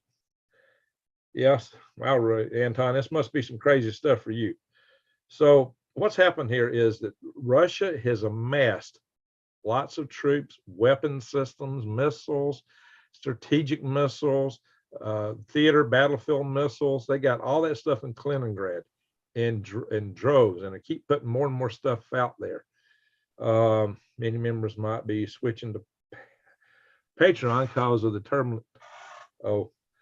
Is YouTube charging fees? I hadn't seen them charge a fee yet, guys, but you got to watch your commercials. YouTube charges. Well, YouTube will take 30% of your money. Oh, yeah, there's that. Yes. And then what the I thought you meant for the viewers. Yeah. Well, no. And then what they do take. Hold on a second. I'll take care of what you got to do, Lee, but just be careful. Are you going somewhere, or are you just trying to get No. I have a member. I have a member who is in Canada, who's on the KLW World News Safety Net, and we're calling the fire department for them from here. Fire department there. Yeah, that's one of the advantages of being on Lee's network, guys. Like if there's a tornado coming my way, Lee's called me. He said, "Yeah, you got a tornado heading your way." Or he's told people about fires. That's one of the advantages of being in his network there. YT is taking a bigger share out of member than before. Yeah, that's right. So they are taking a little bigger piece there. They're claiming to offset it by you getting some revenue from the shorts, but I don't know. It's hard to put decent content for me in a short. You know, you don't have a lot of time to explain something. It's just, you know, little data points. Making stitch some of them together. Let your enemy think you're weak. There you go. Well, that's part of Sun Tzu and just general. That's what Napoleon did in the Battle of Austerlitz. He fooled Russia and England and Germany into thinking that he was weak, really weak. He lured them into fighting him. Then he basically ambushed them and wiped them out. That's how he won his first major battle against all them. I don't know about that, Arnold. So Russia helps Syria with the earthquake recovery. Maybe, you know, Russia's big into Syria. I don't know how much they're helping them though, because they're pretty absorbed with this war. Yeah, the earthquake is terrible. I saw a video where the ground just opened up, huge gap. I mean, like, it'd be like 150 foot down the side. So I don't know, it may be 200 feet across. Huge gap in one area, maybe like a little canyon where it opened up. AG reminder about the Chinese. Yeah, fentanyl. Thank you. I talked about that last night, or no, a couple nights ago. We're at war. You know, China is sending fentanyl over to the United States through the Mexican drug cartels. That they know what they're doing. It's killing 100,000 Americans a year. That's twice as many, almost twice the number of Americans that died in the entire Vietnam War. And we're not talking soldiers. We're talking people, just civilians. And it might be somebody's kid because, you know, they got lured into taking this mess, you know, due to maybe peer pressure or something like that. A lot of, you know, everybody takes this stuff. You know, sometimes a lot of people be into peer pressure or something else. So, maybe they'll think, well, I'll just do it this once. And it's taken out a lot of people. You know, this needs to be shut down. That's one reason to shut the border down. And so what really frosted my boat on that, now somebody brought this up, I said I'd talk about it again. What frosted my boat on this is the fact that the people that let our border wide open, that let this stuff come across and take out 100,000 Americans a year, want to fuss and raise holy cane to take away our little pet nugs, a certain variety of which is their favorite one to pick on, that takes out less people per year than hammers. Yeah, hammers take out more people than what they jump up and down about and cry and gnash teeth over. Oh, we got to take these, la, la, la, la, la, la, la. And why? Well, the stuff that happens with those things get news. But, you know, why is the news crews in the living room of every young person who kicks a bucket because of this stuff? Not only is people kicking a bucket, not is it taking out 100,000 lives, it's wrecking the social fabric of this nation. We have, for everyone that dies, there's dozens who are somewhat less than 100% productive. And to pay for their habits, they steal a lot of times and create crime and havoc and chaos, fill our jails. We pay for that with our tax money. We pay for their lack of productivity, something they're not really in the workforce anymore. We need more people in the workforce. We have shortage of labor, and yet now we're paying a lot of these people to stay at home because they've developed health issues from abusing themselves with all the stuff that's been sent over by China. China knows what they're doing because that's what the British did to China. That's why China fought the Boxer Revolution and the various drug wars. They tried to free themselves back in the day from the British drug tyranny. And the Brits, you know, was controlling China and making a fortune off pushing drugs to the Chinese, which was a horrible thing for the Brits to do. The British record is somewhat less than spectacular, if you know what I mean. And unfortunately, some of our guys aided and abetted with that back in the day. So China remembers that, and now they're using it against us. But that two wrongs never made a right. And I'm going to tell you something. That's an act of war against America. Another act of war is that taking out Nord Stream. So you could say World War III is in progress.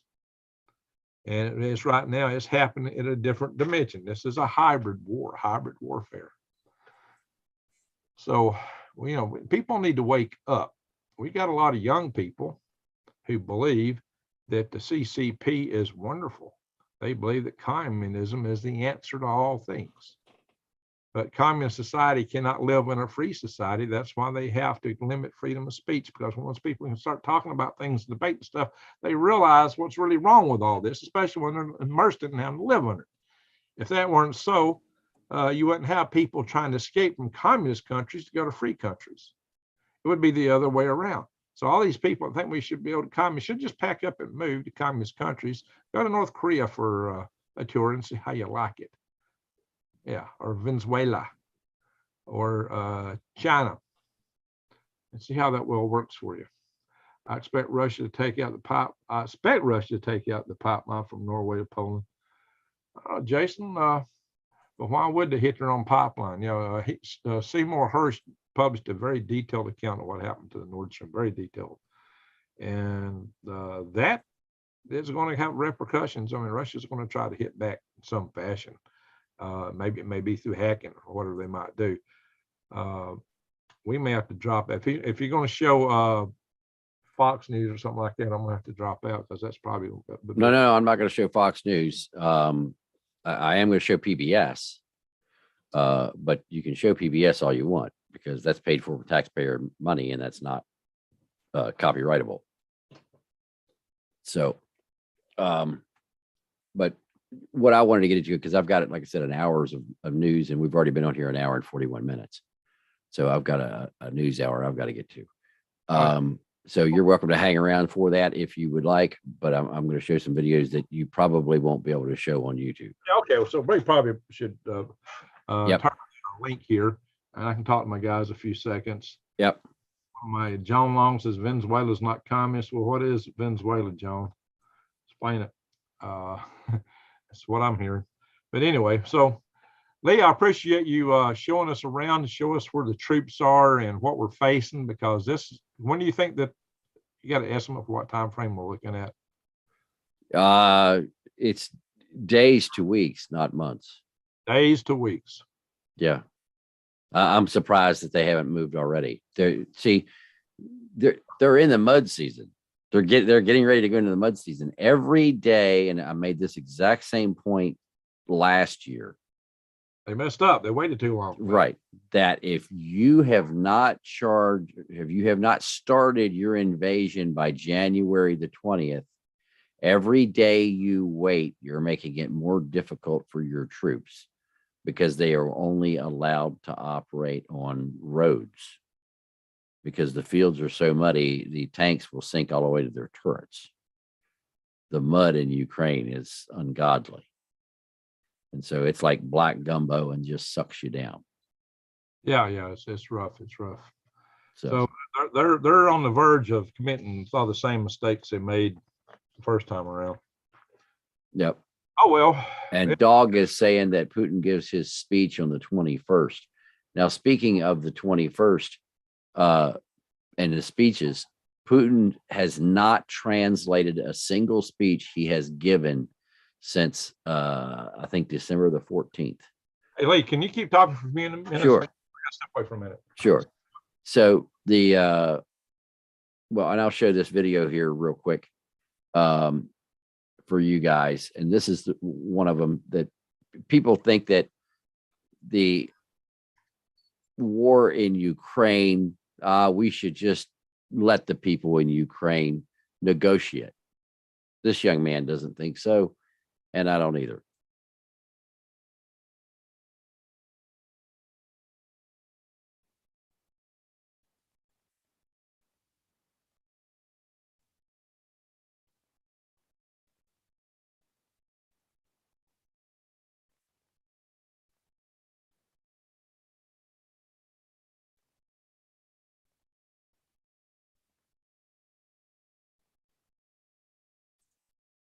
Yeah, folks.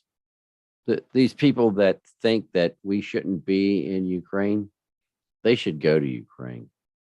They should actually study what's going on. They should stop listening to the people who are spreading the propaganda false information and lies.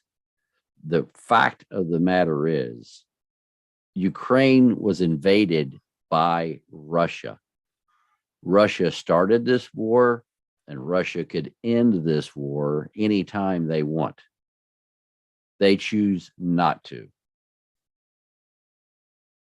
So that is what the problem is that these people are continuing to spread this propaganda, and people in the United States are just eating it up.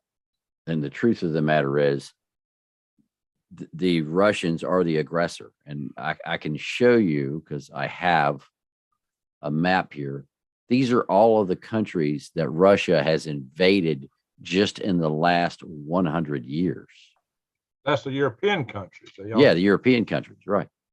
They also the ones that, there's an old saying about Russia, and that is, the only countries that border Russia that Russia won't invade are countries that Russia wants on its borders. And who does Russia want on its borders? Nobody. So that means that Russia will invade anybody that touches Russia. That's how Russia got so big. They've done this for a long, long time. And anybody that thinks that Ukraine is, part of Russia, they neglect to realize that Ukraine was around for a century before there was ever anything in Russia other than a bear and mosquitoes. So Russia didn't even exist for a century after Ukraine was already a huge society. So Ukraine was there 1,000 years before Russia. So there's no way that Russia came from Ukraine, or excuse me, that Ukraine came from Russia. The fact of the matter is, people from Ukraine formed in Russia. So, yeah, there's more equipment going in, prayers. All right, well, I'm going to let you go, Greg. Thank you for your time here this evening, sir. All right, Lee, we'll just drop out. You can hit end on your Zoom side, and that'll just put it back to me. Okay. Have a great evening, buddy. Thank you, Lee, for sharing all those troop positions. Maybe we'll get back together and you can show us any latest in the not too distant future. Yep. Look forward to it. Have a great night, buddy. Goes up and everything starts rolling. I'd like to get in with you. And, oh, yeah, absolutely. All right. Lee's gone. That's just back to us, guys. Wow. That was a pretty sober assessment of the Russian troop placements in Kaliningrad and Belarus. There is no Ukrainian war purpose in being in Kaliningrad and Belarus other than maybe cutting off supplies going to Ukraine. But it really fits with the overall long-term philosophy of the Russians, as I've shown in the past when I've shown these maps, that they want to fill these gaps where they can take small distances and put troops there rather than having to have an army cover a long border. The reason they don't want to see the Nordic nations go is suddenly they got a brand new long border with NATO nations, and they don't like that. So they can't really defend. And they got up there on the upper end of the peninsula there above Sweden. They've got in Finland, they got a peninsula up there that has a lot of their air bases and stuff like that. And they got a long road that's really unprotectable going up to that they could get hit from. So they don't like that. Anyway, let's see here. Russia is the only country of the, well, a lot of discussion about that.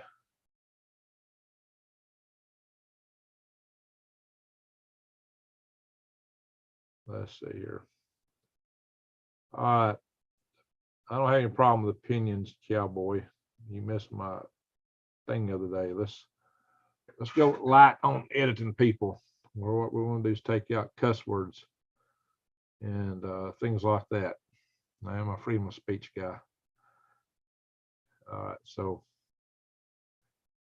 I'm a free American. That's right, Arnold. Russia's expanding. I mean, NATO's expanding now, but Russia had expanded in the past. So it was just a seesaw back and forth. But you didn't listen to me earlier where I said, you know, Europe's not taking care of themselves. Why are we doing it? Yeah, prophetic times we're living in. I see you got the shroud in your icon there. I've actually seen the shroud personally. I've actually been there, and the church where the shroud gets put on display. Rarely, I happened to be there when it was on display in Turin, Italy, which the locals mostly call Torino. It's got two names. The old Roman name was Turin. They typically call it Torino, though. That's both names. Yeah, that's right, New Days. We blew that up. We blew that up. That's for sure. And that's going to create more pressure for war. Seymour Hersh did a really good job of explaining that. He wrote this like 19-page treatise. It went into all kind of details of all the decisions, who the players were, what they did, and when they did it. And it started before the invasion of Russia into Ukraine. I actually tried to rewrite it, and I did. I rewrote it for something where I could talk it from, but it was just so big and so long. Even I rewrote it, cut a bunch of junk out. It's like, well, I don't know. I can't broadcast all this. It's too much.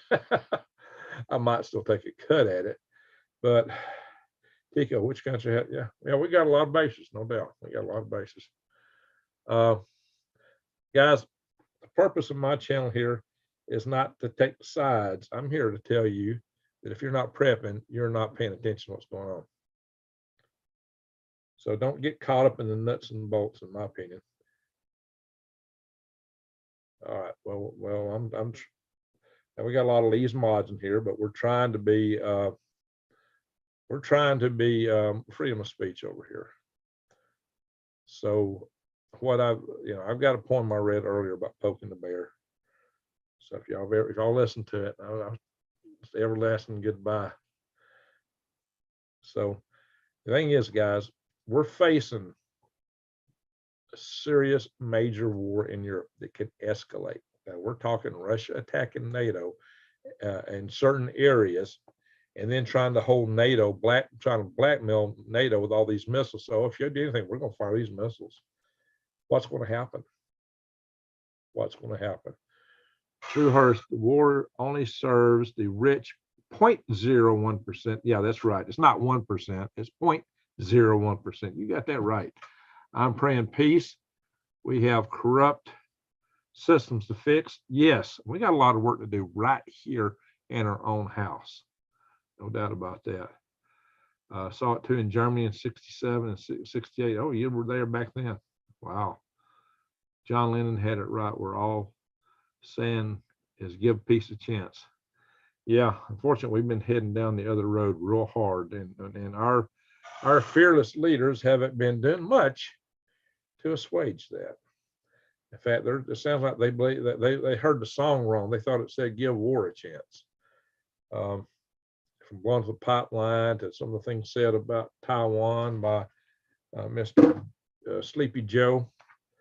It's like they're trying to bait it. But yeah, Hall River's poison. There you go. Let's switch over now and talk about this thing with this train incident. It went back, now, what was that? What day was it that started? It was been, about the time that balloon started into the United States. It's been weeks. He's still sleeping on my dashboard. He's sleeping on your dashboard.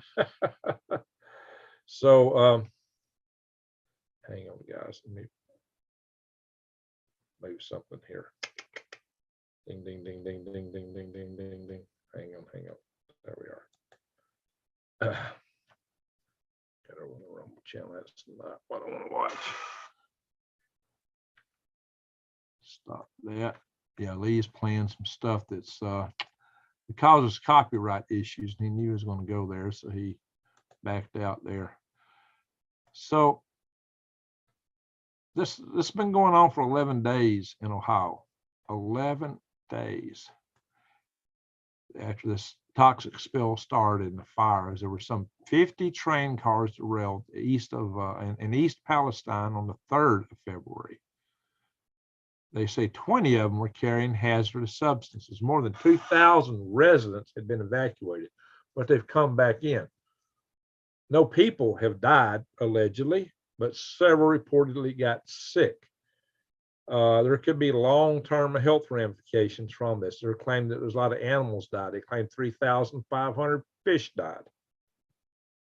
And this water's now gotten into the Ohio River. Well, this is up to almost the headwaters of the Ohio. This water may dilute, maybe it won't be killing anything directly, but it's still a contaminant.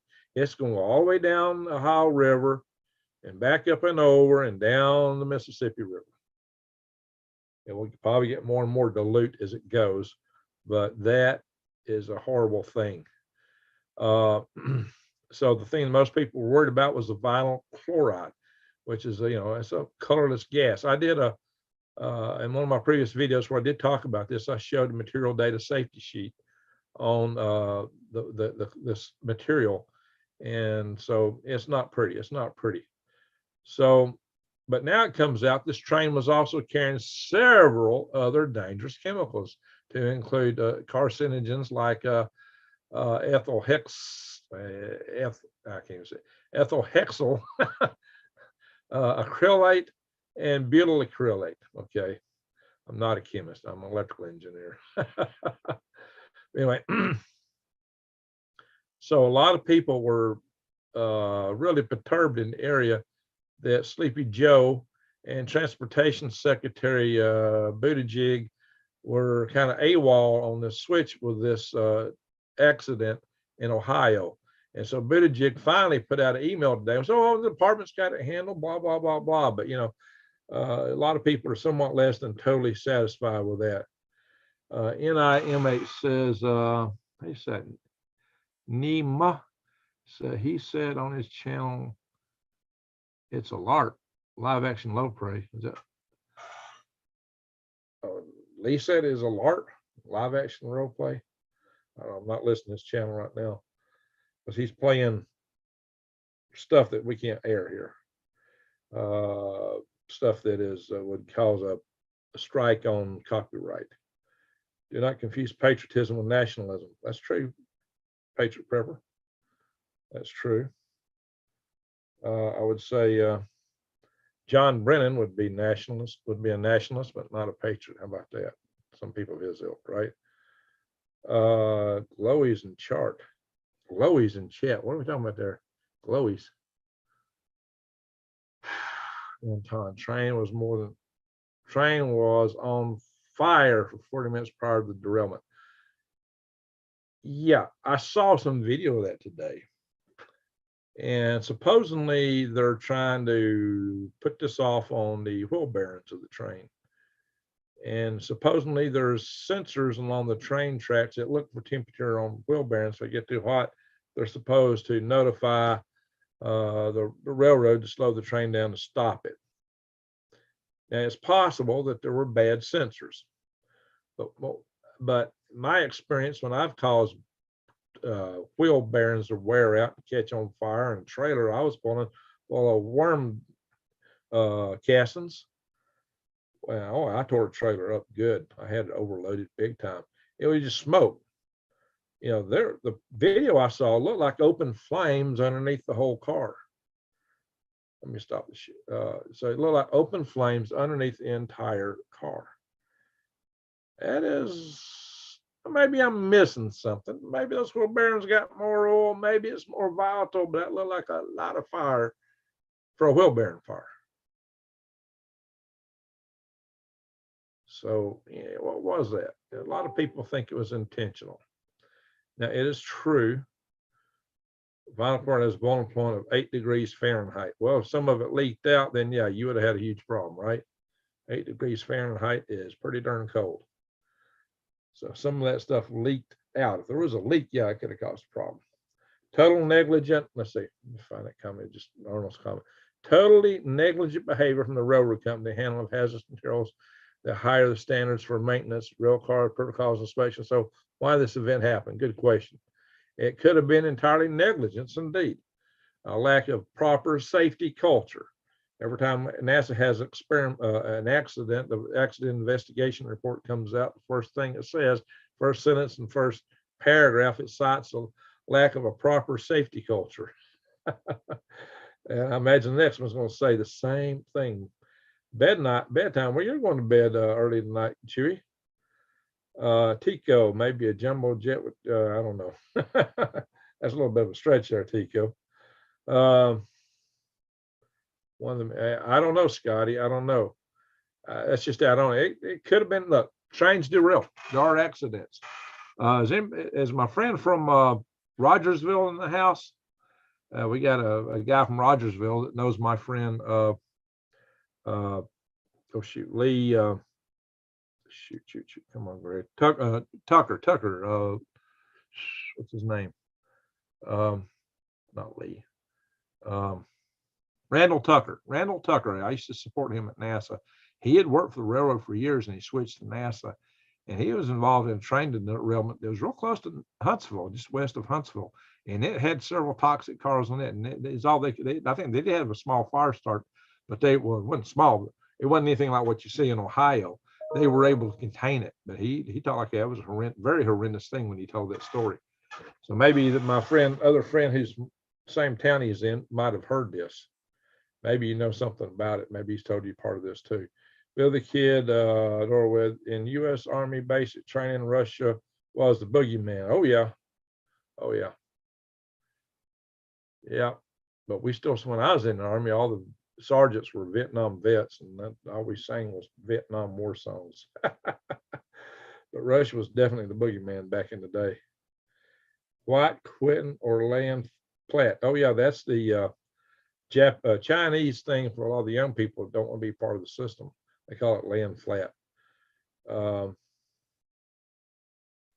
not a good movie. Very weird. What movie is that? General Sorrow. Remember. Oh, yeah, jets in the Pentagon. That's there's a lot of innocent people suffer from that. Watched that earlier today. In Canada, the railroad companies are mandated to upgrade all the cars that transfer hazardous materials, double-walled oil tankers, and higher grade materials in their construction and stricter inspections. Yeah, in safety engineering, we do redundancy and safety factor, safety margin. Safety margin is margin of safety is you build something beyond the yield. The safety factor is how much it can take. And redundancy, now you can't make everything redundant, but you use redundancy where you can, especially in electronics. So there's a lot of things like that to be taken into account. And basically you have to identify hazards and figure out how to control them and verify the controls are in place. Well, obviously that wasn't done here. They didn't have the proper controls. They weren't, surely they should have been verified. Maybe you need subsequent inspections. Like, was it surely sensors where you need to be looking for heat in the bearings? So this could be entirely a accident of neglect. Could entirely be just that. It's possible too that somebody said, "Oh, we look at this train. Let's sabotage it." Now, whether that happened or not, you can expect that in the future with all the sleeper cells in this country when stuff really starts to hit the fan. I don't think we're at that point yet, but it could come soon, especially if we get into war with Iran, which has told us they have sleeper cells here, or Russia. So we're on the precipice, guys, of some really bad times. Watched a good one lately for the first time. Oh, Hunt for Red October. You just watched it for the first time, Arthur? That's a great movie. I'll enjoy that movie. Watch that, and also watch Crimson Tide. If you like Hunt for Red October, you'll like Crimson Tide. That's another good movie. So, guys, you need to have your preps going. I've always told you, no, I got videos teaching how to eat free from the weeds and the trees. Just did one, in fact, last week, I believe, and it wasn't very popular. It got 800 views. So the problem is not do a video like that to teach you how to eat free from the weeds and trees. Nobody watches it. Showing you all the little green things right up in the wintertime that you can eat. Very important knowledge, guys. Y'all need to watch that kind of stuff. Casey Jones didn't watch his speed. That's right. Train wreck. All right. Crimson Tide was excellent. Oh, yeah. And that was one of the movies that really taught you about EAMs. You know, you can't do what they were, acting like they were going to be able to do, just the commander of the sub decides to launch missiles. The electronics don't work for that anymore because it was designed to keep that from happening. Rosenbar is getting ready to do commie again. Well, anyway, so I always tell you to go to big box stores. I did a couple of videos going to big box stores, and I showed y'all me buying beans and rice. I tell you to do that. That's important because it's cheap, but it's also big, bulky.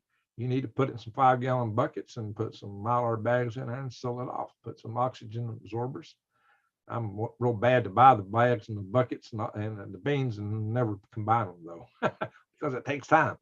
That's some thing I got very little of in my life. So let's see. What is the other guy's channel's name? He was talking, if anyone cares to tell me. Oh, it's Venner Lee Wilbarger. Prep with Greg. Thank you for that, New Days.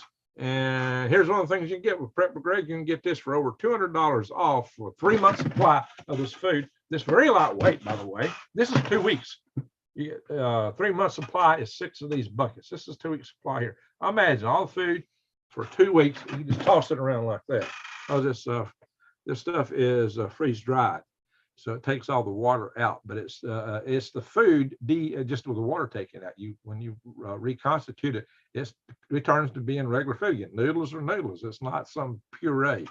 So it's pretty cool. And these buckets come sealed, and also inside of them, the food pouches are sealed. You can throw this in your backpack, and it's a lot easier to carry than a big old can. Well, that pouch had 4 servings. This can has got 2. These cans last a long time. I did a video on how long cans last if you treat them properly, if you know what to look for. This stuff in this buckets last 25 years. You go to prepwithgreg.com. What's cool about prepwithgreg.com is there's a lot of other prepping supplies there too. So, and some of it's cheap, and they got sales going on a lot of the other stuff. Plus, they got that food. You also get $200 of free various prepping items are throwing in on top of the deal right now. So check it out and see if that makes sense for you. If it don't, fine. But just check it out. Give it a look, see, prepwithgreg.com. And check out the other prepping spots. To find all those other ones, what you do is just go to prepwithgreg.com, go up in the upper corner where it's got the My Patriot Supply logo, and just click on it and take you into the channel. And because you went in through prepwithgreg.com, I'll still get credit if you get stuff on the other side of the off the other sheets and pages. So because you went there through my channel. John Long, we have a purple dead nettle. Oh yeah, purple dead nettle. Yeah, I showed a little bit of that. It was just coming up. So purple dead nettle. Now think about eating purple dead nettle. It's in the mint family. Now you can eat all mints are edible. Now, some of them are real strong. They're pungent. They're very aromatic. But all mints are edible. The way to tell something's a mint, it's got a couple of characteristics besides being aromatic. They're all pretty much, most of them are very, very flavorful. Let's put it that way. It has a square tube. This tube, the stem is square. You'll get 2 leaves put out, and then you get 2 leaves put out the other direction. So they clock 90 degrees, and then 90 degrees, 90 degrees, 90 degrees, 90 degrees. That's the way the leaves put out in mint. And plants in the mint family, let me put it that way. But they're edible. Now, the thing with the purple dead nettle is it's kind of hairy. So if you just eat it and try to chew it up and swallow that, some water to wash it down with, it might want to get stuck in your throat because it's a little bit furry. It's a little furry, a little hairy. So now all mints aren't that way, but that's just one of the characteristics of purple dead nettle. So you can find the purple dead nettle. I did videos, so I think I've introduced a couple other earlier videos. I just showed it briefly. The mistake I made in last videos, I didn't go into great detail describing each thing I showed them because I already talked about it in more detail in the past. But I got thinking about it later. A lot of people never saw those other videos. This is the first one they saw. But you can go down to my prepping playlist, and the wild edibles usually are early on in that list. And the best place to find all my prepping or wild edible videos there, but a good number of them. I'll add more later. If you go to if you go to greengregs.com, there are tabs on the top, little pieces of text. You can pluck up pick on those, and it takes you to different pages. And I've got pages where it's just dedicated to videos of wild edibles. I got another that's gardening.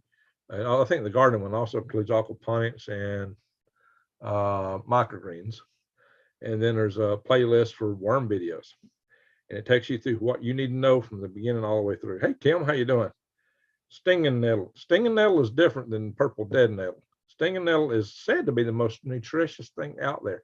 Stinging nettle makes a great tinder for fire starter. All you got to do is just dry it out a little bit, and it will take a spark from flint and steel without being charred. Unfortunately, I don't have any stinging nettle growing right here. I wish I did. It's a perfect tinder for fire starters. There's your prepping tip for the night. I just gave you a very good prepping tip. Stinging dead nettle, and also stinging nettle, excuse me, not dead nettle, it's stinging nettle. Dead nettle don't sting, so it's called dead.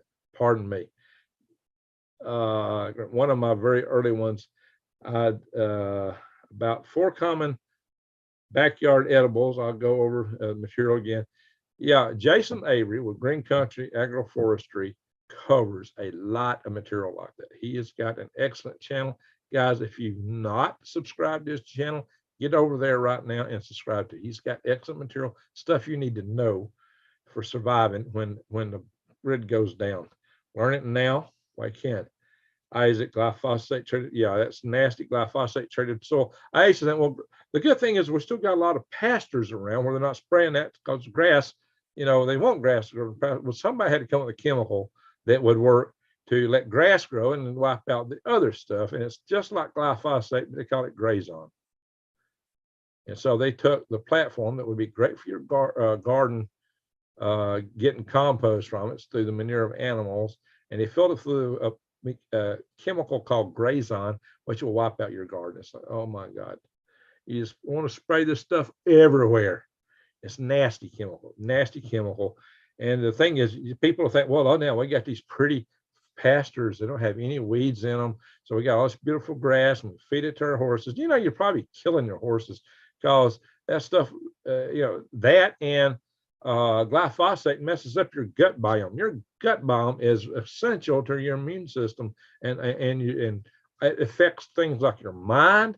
It has your gut biome is so vital that you just wouldn't believe it. I mean, the people who are defending glyphosate said, well, it doesn't have any chemical reactions with the human cell, blah, blah, blah, blah, blah. Well, actually, we found it later. It does seem, it's been proven to cause cancer. But all of these studies that we're studying, all these scientific studies that were conducted were by associations that were associated with or funded by the industry, Monsanto and later Bayer. So in every one of these, the science was science. Like they had a scale, the scientist had his finger on the scale, and so the data went whoop. And whether he did or not, the management certainly did, because no engineer or scientist ever writes a report that's not rewritten by management to put the management spin on it before it goes out the house, unless he's working in isolation. A lot of these scientists are, they're defending their own jobs. A lot of times, I'm sure job is to study something that rhymes with global warming, but it ain't warming, it's getting hot. Topic. Yeah, most of them are making a living at it already. They're probably not going to shoot themselves in the foot and end their funding by telling you what they really think. Jim Beam messes up my gut biome. I can't even drink that stuff, guys. I can't even drink it. It makes my heart go to the racetrack. I cannot drink it. I used to when I was young. I didn't care for Jim Beam so much. I like Jack Daniels. The Jack Daniels Distillery in Lynchburg, Tennessee, is just a little ways above my house here. You can get there in a hurry. Probably, you can be there in less than an hour, maybe 45 minutes. I'd say less. Yeah, global warming. That's what I promote. Global warming. You got to go to greengregs.com for that. You want to get worms, get them now. I guess, Drew, be prepared always. Amen. Be prepared always. So the whole point of talking, Al Gore was here earlier. We wasted it when he's not here with us now. Boondock, how you doing? Short and sweet on balloon solved. Just jumped in. Yeah, the balloon was a party balloon, and I covered it. Y'all need to watch my video from this morning. It didn't get many views. I gave breaking news on the hottest topic of the last 2 weeks, the most important breaking news and it like went nowhere. Everybody's harping, and people were still harping after I put this video out, talking nonsense about these balloons. And you know, it's like, really, you posting this stuff now? I know better. I just put up the video showing y'all what it really was. It was a party balloon. It belonged to some people, a small group of U.S. Citizen scientists. I know who they are, but I've been asked not to reveal them. Could the train crash be a revenge for could be not. It's hard to say. Was it accident or was it caused? I don't know. Hopefully there's a good accident investigation team that could ferret that out. All right, Arnold, appreciate that. Let's see here. Steve C, part of global warming. There you go. Bayer bought Monsanto. They did. Bayer bought them out. So now it's Bayer. The guys that bring you the aspirin, there's the one that, you know, just give you the painkiller, will give you the pain. It will give you the pain, let me explain. And then they give you the painkiller for it. I don't know. Feel victimized. There you go, Steve. So I'm going to show y'all a picture. Hang on, guys. Share screen for those just joining. This is a balloon like the one that took the Sidewinder missile. This is about a $200 system, and most of the money is in this guy's fingers right here. That's a little board, PC board. And all it does is it receives GPS data from the GPS satellites and transmits its location downwards. It does not uplink. It's got a little power here, looks like a miniature satellite. And the whole package right here is 8 grams. There are dragonflies that weigh almost that much, 7 grams. So yeah, watch this video. New Days just posted there. Please promote that video and share it. I put breaking news out with that video, and it's gone nowhere.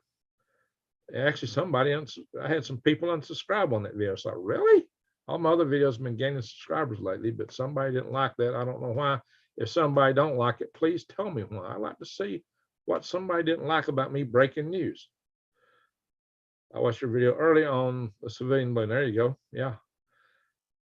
All right, Matterman, I appreciate that.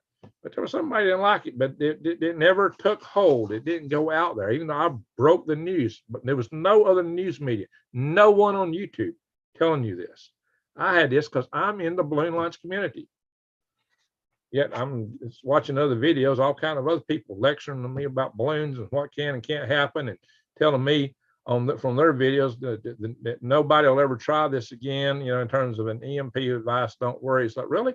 I can show you right now how you can devastate this nation with EMPs and balloons that never get in U.S. airspace. That's what I'm working on. I'm working on a white paper for that. I got to get back to it, guys. But I just wanted to share this with you. We got 356 in the room. Cool little balloon. Well, thank you. Yeah, it is a cool balloon. This should not be a target. That the target of this balloon is kind of ridiculous. So Canadian Prepper says they're doing that because they're trying to up their game, up their readiness, that they're trying to get more prepared to deal with stuff like this. Well, I'm going to tell you something.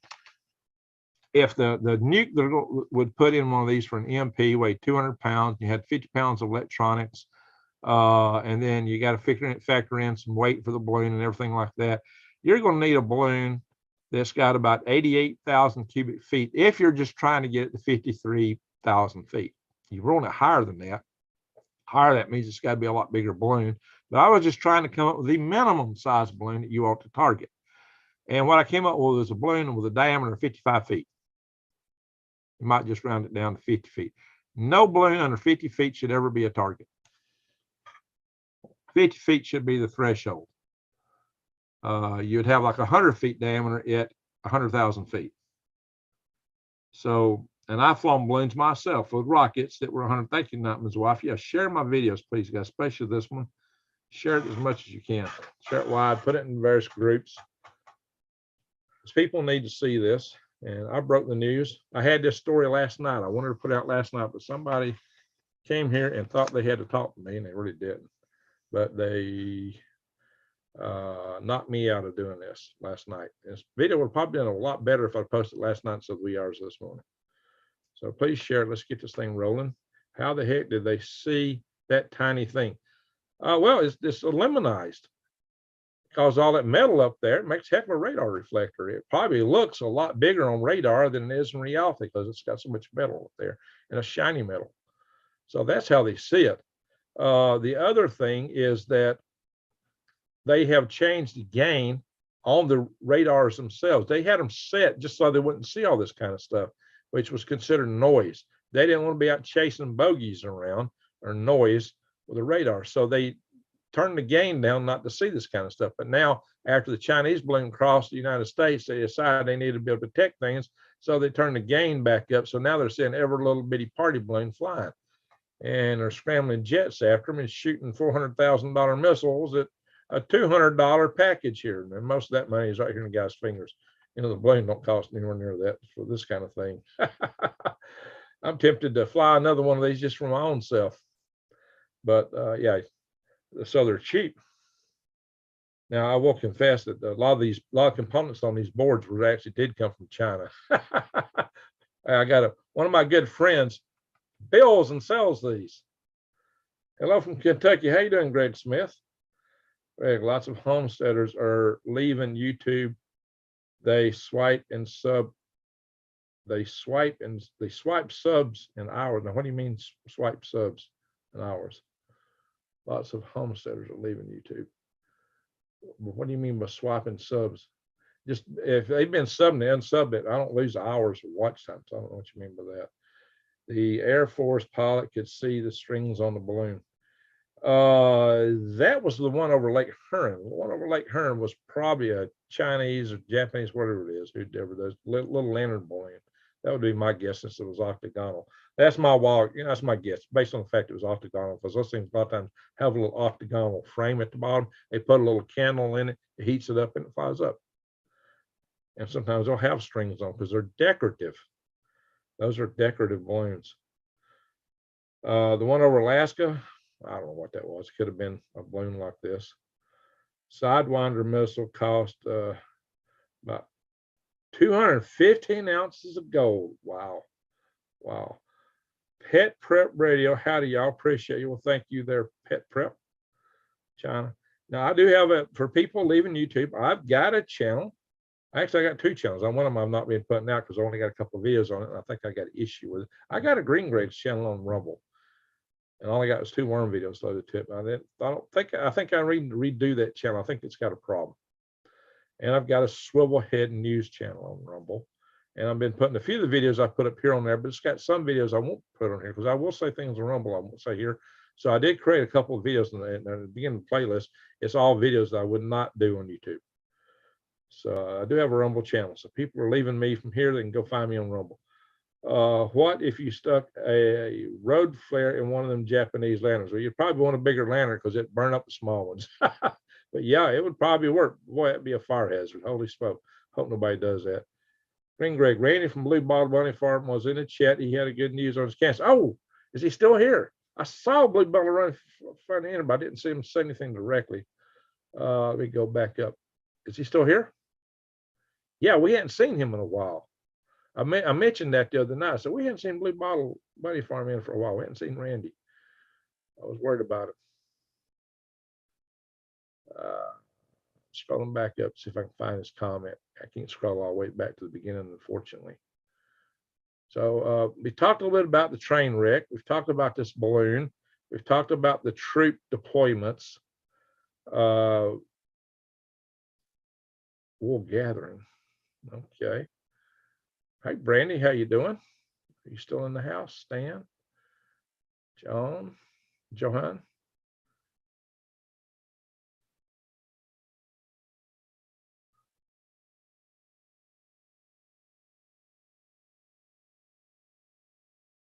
Railroad workers watching TikTok instead of doing their maintenance. Oh, that might be a problem. Could be it. Could be it. I'm still scrolling up. Wow. I wonder how far it's going to let me go. He was in early. I did see his name. I can't go to where he was at. I guess he left the room. Yeah, I need to talk with him. I've been to this place. You know, Susan made this bottle for me. This is one of the blue bottles. A blue bottle with a Santa Claus on a rocket Santa. Susan made that for me, and her and Randy presented it to me. And I went down to their place. My rabbits come from them. The Blue Bottle Bunny Farm rabbits is what I got. What's the cause of derailment? That's a darn good question. There was, I could see the video of the fire underneath, and some people are saying it's due to hot wheel bearings. The sensors that were supposed to catch that failed. Well, it's possible, which means they didn't have good maintenance in their system. They should have been checking that stuff. Sensors should be checked periodically. Randy says timber shrunk. Yay! Fantastic. Good. I was at the beginning of the live. You were talking with Lee, not watching chat. Okay. Yeah, that might be it. So yeah, it's hard to run a program and talk and watch the chat. That's why we got mods. It's hard to catch up. I'm trying to catch as much as I can. Matt, I see JJ, tell me, are you getting appropriate directions? Oh, okay. Brandy's still in the house. How you doing? Hey, Granny, Lana, Matterman. There we go. Arnold. Yeah, Matterman's in the house. Granny's in the house. The gang's all here. And the gang's all here for the Alabama Jubilee. Have you ever heard that song? That's an old one. Mary, there's lots of reports of many dead animals. Yeah, there are reports of dead animals. The reports that 3,500 fish died. And there's reports of people being sick. There may be long-term health ramifications like cancer. So from the prepper standpoint, what do you get out of this? One is, I typed something to Perry McClure and I never hit the enter button, so it never went. I thought I entered this. Perry's still in the house. I was going to send that to Perry McClure. He's joins us from Sweden. I was asking what's going on in Sweden, because with all the Ruskies filling up Kaliningrad, that's a little too close to Sweden for comfort. We have had a lot of dead fish and no air quality testing. Oh, are you there? Pet Prep Radio Show from Twitter. Reporter was arrested for trying to report it. Well, that's not good. That is not good. We got a Palestine apes out and never got back. Oh, okay, I'm going to show that. All right, so guys, Mr. Cumberbottom. We used to have somebody called Cumberbun used to come in the channel a lot way back. I haven't seen him in a long time. Cumberbun SquarePants or something like that. Yeah. So the thing to take away from this is one, to be on your toes and pay attention. I mean, if you weren't aware of what's going on, you might drive through that fog of stuff coming out from that train. You could die from that stuff, inhaling that stuff. Dutch and Scene said it could have been due to an uplift rather than a rare earthquake on the border. Nobody's reported that though, so I don't know. Nobody feels. See, everybody interprets everything according to the way they see the world and the things they still want to see and deal with. Just got here. Balloon solved. What did I miss? It's a party balloon. See the picture? It's a balloon just like this. Belong to some Americans. Go watch I got a video on it. I got a video dedicated to this topic. Hey, Veronica. Yeah, terrible about the train. So they evacuated 2,000 people due to this train. 2,000 people were evacuated and they've gone back home. But this train is there's still chemicals there. So is it really safe to be back home? How safe is it?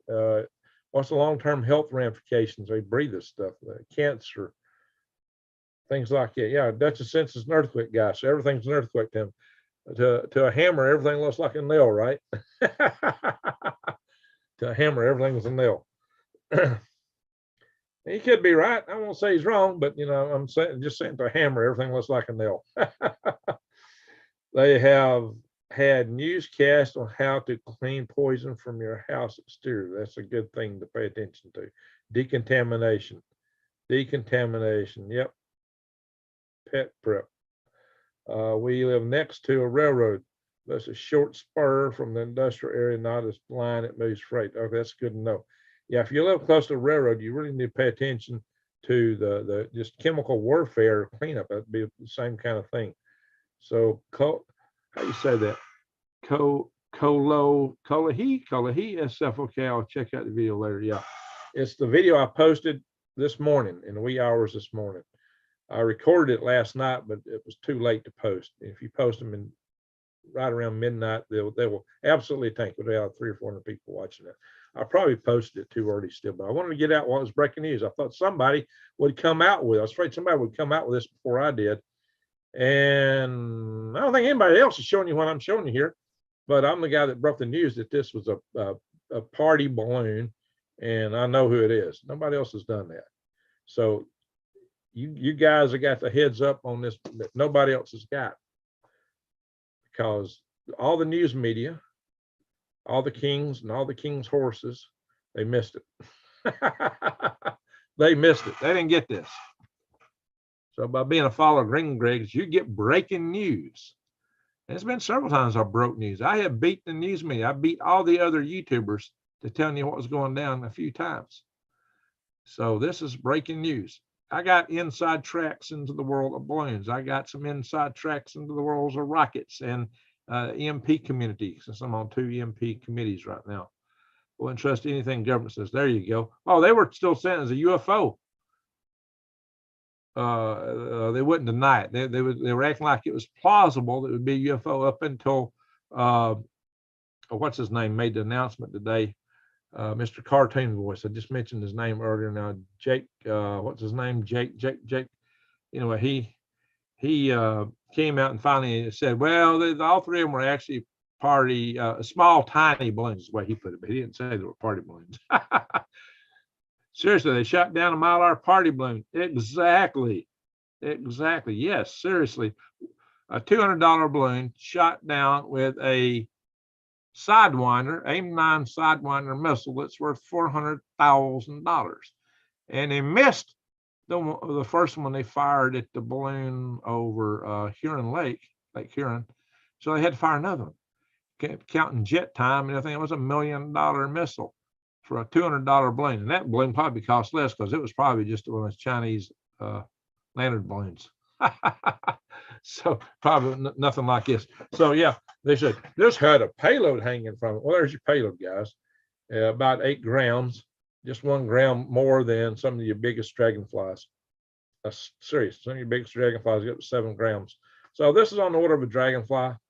No any reports on poisoned water. Now, if you're talking a train, yes, that water got into the Ohio River. And something I said earlier, that stuff is going to be flowing downstream. So yeah, with a train, I'm expecting poisoned water. It's raining here, and I hear the rain outside. And let's see, and that was only 2 hours sleep. You can imagine if Greg didn't sleep at all. Well, yeah, that was just it. Somebody, I would have put this out last night. I knew this yesterday. It just took me, and I did the video last night, but it's too late when the fish are dead. No, there was like 3,500 dead fish. They said the fish have stopped dying, which means that the material is washed down the river, is diluted. Does it Bill Gates on a large amount? I don't know. I tell you who does. It's one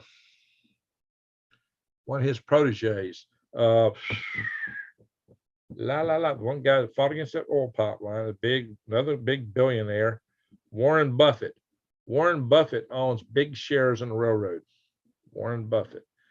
And he fought hard against the Keystone Pipeline. Why? Because he was able to move oil through his trains. It's safer, and he claimed it was more environmentally good, blah, blah, blah. Trains wreck. It's safer to move oil through a pipeline. Yikes. All right. Mallard ducks are also among the highest flying creatures because although they are generally migrate about 200 to 4,000 feet, a jet one struck one above Nevada, 21,000 feet. Oh yeah, they can get up. There are geese that fly over the Himalayas. So they got to really have some lungs to get over those mountains. Fox, deer, and chicken, yeah. So, the so-called UFOs that flew over, the report of UFOs that flew over Hazel Green. was geese. Geese. The guy that put it out there just did it just to see how people would respond. So he was having some fun. That's all. Just having a little fun with it. I sold my BNSF stock years ago. There you go. Warren Buffett owns Lubrizol, a chemical company here in Paynesville, Ohio. Well, there you go. It's these chemicals, man. That's a big problem. There are no more points of failure in a railroad delivery system than a pipeline. There are more. Yeah, exactly. Every container car. So yeah, he just ran a scam for his own personal back pocket and claimed it was environmentally friendly, and it wouldn't even be able to deliver the oil that would have came through the pipeline. It delivered him money, but it wouldn't deliver oil for everybody else, and it really hurt Canada. Buffett also owns a big share in Brazil oil. Interesting. Margaritaville, huh? I don't know what that guy's like other than he sung a song. Matt Ramon says wells are what we have here. Okay. Loudy guys, insurance. These balloons are harmless, guys. These balloons, if it fell on top of your head, it'd be like a bug landing on you. It'd be like a bug landing. Now, the Sidewinder missiles, if one of those fell on your head, it could do some serious damage. Dalton Smith is in the house. Dalton Schmidt. Are y'all related? Arnold, are y'all related? Run some good farmland where the railroad. Yeah, it runs a lot of good farmland. And it may have really messed up the river network because, that started at the very head almost of the Ohio River. That's going to flow all the way down the entire length of the Ohio River and up and over and down the Mississippi River. Hope it's diluted a whole lot before it gets there, but who knows, guys, it's not good.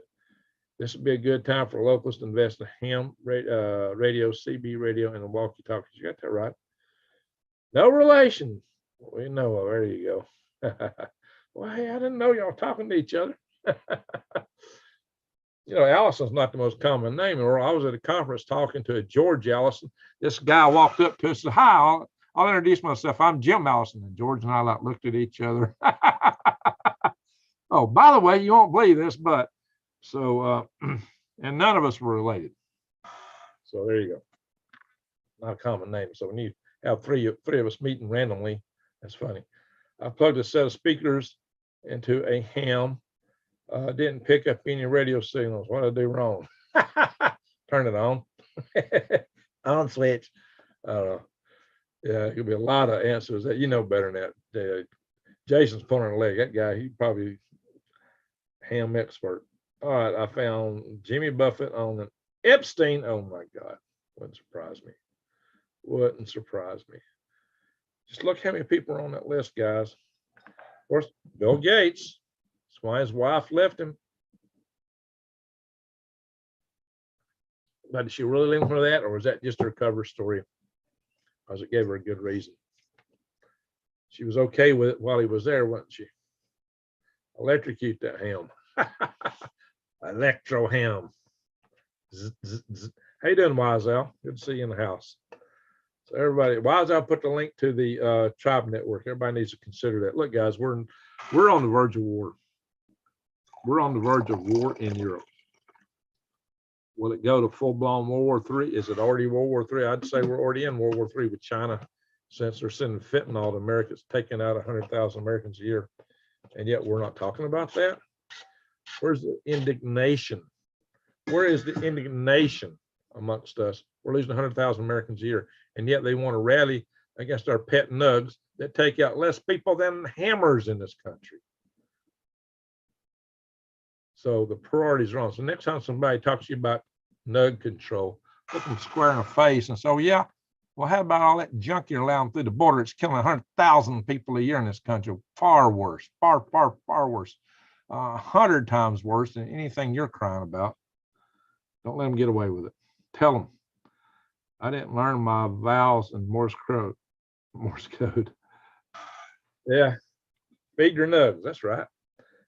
That's what they got to have kibbles, guys. Little kibbles for the nugs. There you go, Wiseau. That's what I was looking for. Patrick, crisis capitalism never let a Serious crisis go to waste. There you go. That's what Rahm Emanuel used to say. Lordy, guys. All right, we need to go. We've been going a little bit long here. 2 hours. We've been going for over 2 hours now.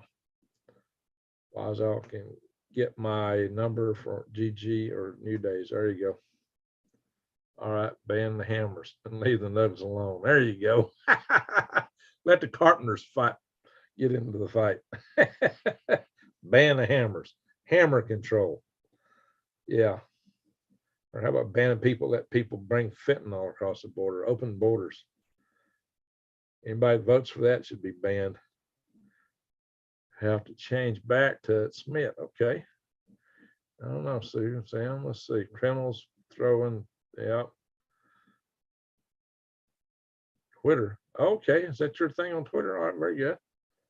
God's Marine, just remember, my friends, no matter what happens, you are not a human being going through a spiritual experience. You're a spiritual being going through a human experience. Bingo. I did a show with Rex the other day, and I said this and brought it up several times. I've done shows with him, Rex Bear with Elite Project. And I alluded to the fact that we are spiritual beings living in a physical universe, and that is an enigma. I think that is, a lot of people say the biggest enigma is why are we here? No, that pales in comparison to why are we as spiritual beings living in a physical universe. I think I got the answers. Hey, Drew, appreciate it. Thanks for keeping it real and vibes high, staying prepped and positive. Wow, thank you, Drew. Let me stop the share here. And this is the party balloon that shot the missile at. Thank you. Check out my video where I covered that from this morning, guys. Check that video out. I go in a little bit more detail there, but I can't. There's a lot of things I can't say. I've been asked not to. And if the FBI knocks on my door, I'm just going to beg journalistic privilege. So I can't reveal my sources because I was given the data on the basis that I wouldn't say it. All right, ex-New York prepper, good to see you here. Good to see you here. Well, we're about done. We're about done. Where's everybody from? That's a good one. Everybody put where you're from in here. Let's roll that through the room. Where you from? Put it in the room chat.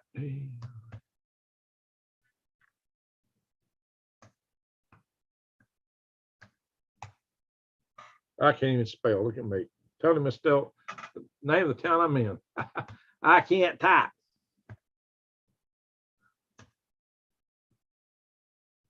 Bang. All right, guys. Tell us where you're from. Stinging nettle grows wild. You're lucky. That's good stuff. North Carolina for Anton. Colorado, Kentucky, South Carolina, North Carolina, Western North Carolina. That's pretty up in there. Trenton, Florida, Indy. I've been to Indy, Greenville, North Carolina, South Central Texas, Utah, St. Augustine, Huntsville, Arkansas. Hey, that's cool. Southwest Missouri. Oh, wow, Utah. We're close. I know where you're at. Toxic, Ohio. Bless your heart. Michigan. Gaston, Alabama. Oh, yeah. Gaston close. Joe, thank you, Joe. Thank you, New York ex-New York prepper. Appreciate you guys. Wow, y'all are awesome. Nice. Gurley. Hey, BJ Gardens. Gurley. Shoot, I lived up in Paint Rock Valley up on the other side of Gurley for a year. Up just right above Trenton.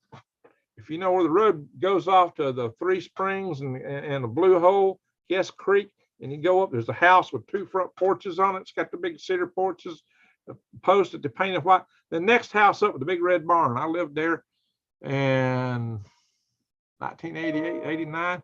Somebody broke in on me and robbed me there though. So BJ, somebody said Gadsden. Okie from Muskogee. There you go, God's Marine. That's a good place to be from. Hey, we got Coningsburg. Coleman. Yeah, this is Veronica Coleman. I got family in the area down there. Hey, I had family in the Gaston there for a long time too. Pagosa Springs, Colorado. So you're up there with Rex, Four Corners, Rex and Diamond. Let's see where else. I'm kind of messed up scrolling this thing. California, says Michael Resso, Amador County. It's on YouTube. Pittsburgh, Pennsylvania, just north of Birmingham. Okay, you're close to Randy with Blue Bottle Bunny Farm. Fellow Okies. Okay, Hardnick, Windy. Maryland, Biohazards Ohio. Oh my God, stop listening. He didn't stop listening. Saskatchewan. Oh, you got a neighbor from Alberta behind you there, David. Arnold in here is from Alberta. So you're from Southwest Saskatchewan. He's in Western Alberta, Gulf Coast. Know where you're at, Brandy? Let's see, God's Marine. Okay, from Muskogee. Home is where I park it. There you go, Mary. Anywhere USA. Hey, I'll be able to say that when I get my bus fixed up, right? I'm from the ghetto. Well, bless your heart. Middle Georgia, 2 hands working. I love you. I love your lives. I thank you, Dalton. Greetings from West Virginia, Puget Sound area. Yeah, I've been there. I have it. Let's see, Arnold Smith. Arnold, if you must have a serious mindset about your decision, don't risk stepping on toes for a laugh. There's some pretty militant mods out there. Oh yeah. Let's see here. Tennessee, Northern Virginia, Boogertown, Tennessee. Hey, Matterman, Boogertown, USA. It's not on the map. Oh, I love that. It's funny. Boogertown.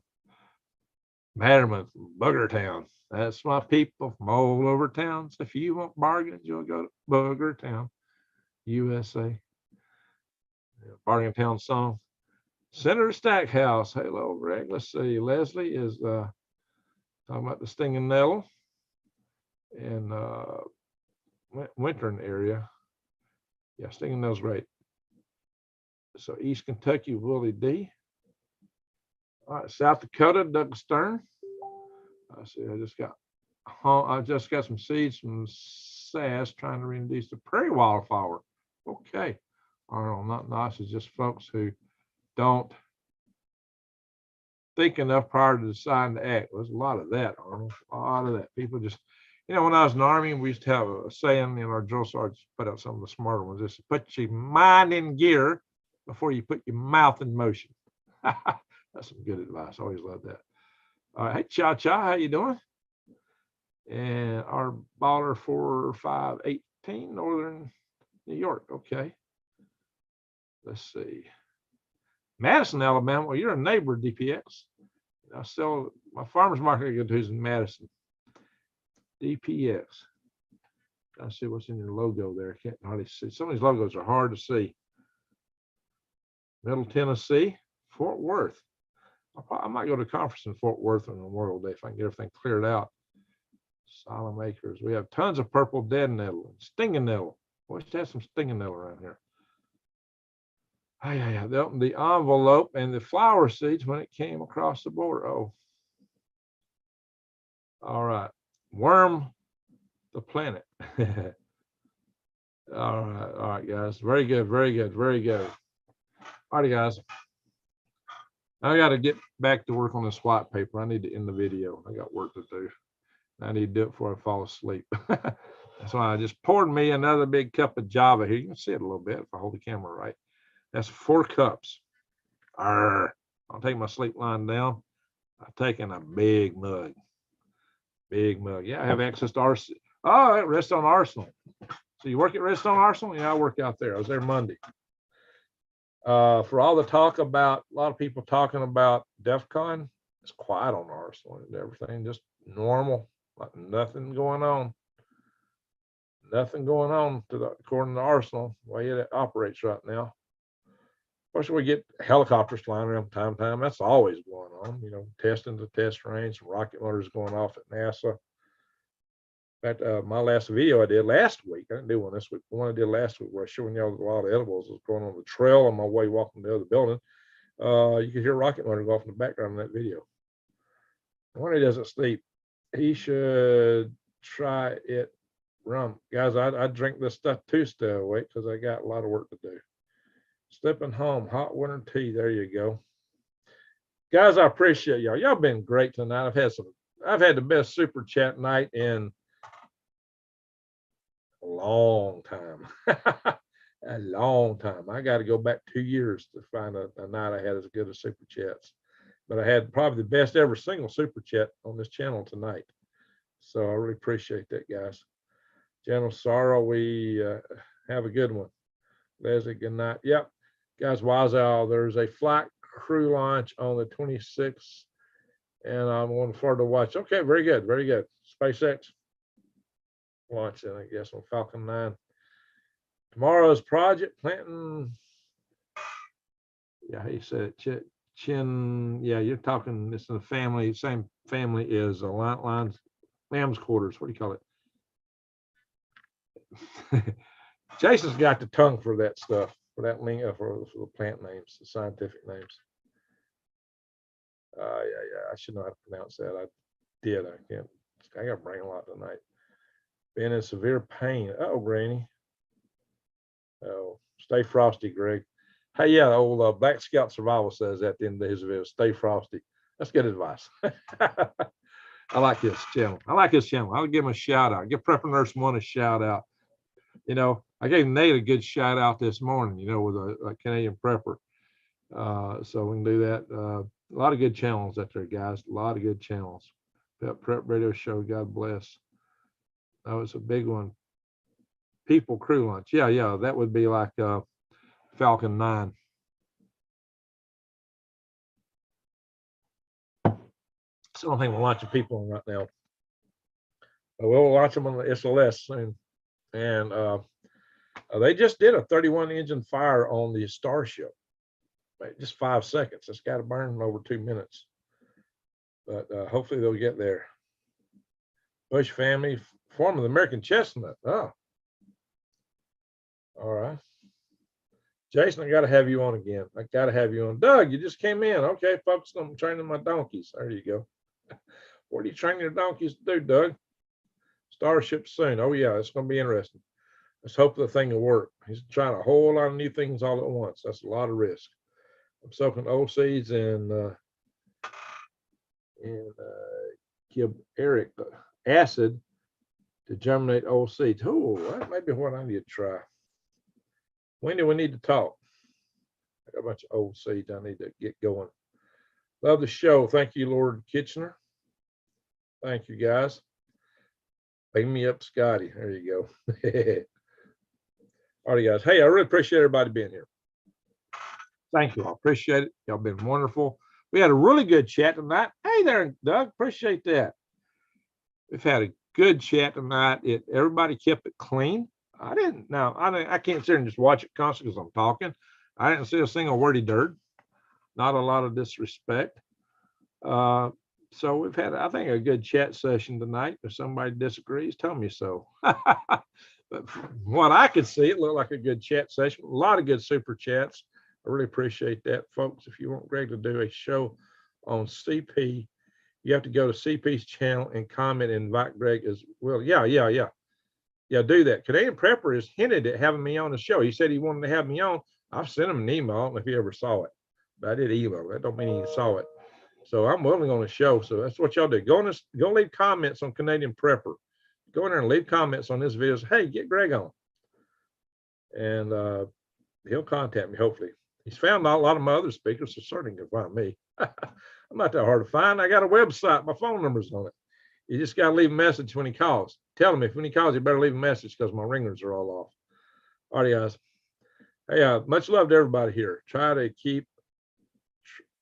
I try to keep up ASICs and Tesla and Elon, and then I get confused on Twitter. All right. Well, check out my Galactic Greg's channel. Check out my Swivelhead News channel. I got 2 of them, one on Rumble and one on YouTube. And I got a couple other channels. We're not going to go through on it. Canadian Prepper's the source. He's a thinker. He's a thinker. He thinks things through. You may not always agree with him, but at least he tries. And he actually does have a lot of prepping supplies. I bought a silky saw from him, and I went outside and tried it. Now I don't know where in the world I put it. I'm afraid somebody might have spiked it. Yeah, what happened to it? I thought I had it in here. That little flint and steel kit I got from him. I had the other day. Oh yeah. Well, Doug's in the house and everybody else. I should what Doug gave me. I got something from Brian Perendi. He's not in the house tonight. I just got it today. He said it was a Valentine's gift. So I have not opened it yet. So I'll open it. I thought if he was here, I'd go grab it and open it, but he's not here. So maybe next time he's in the house, if he don't show up, he tends to watch these videos later. I'll open one of the videos. Doug gave me some neat things here. This is a pocket lantern. Pocket lantern. You light it. Doug also gave me a whistle. Put that whistle. This is another smaller pocket lantern made from nug kibble casings. And this has got a striker on it. So these are cute. They work. They work. In some places using the cheese grater for a hood on it is just considered provocative. I have no idea. Cheese grater for a hood on it. That means like if you hit the hood, you're going to get grated up. Is that like using a cattle catcher on front of your car? I used to, when I was a kid, I had a Ford, what was that? A Mercury. What was that model? It was a Mercury, something later. I had a Mercury car with a 390 engine in it, big blue Mercury.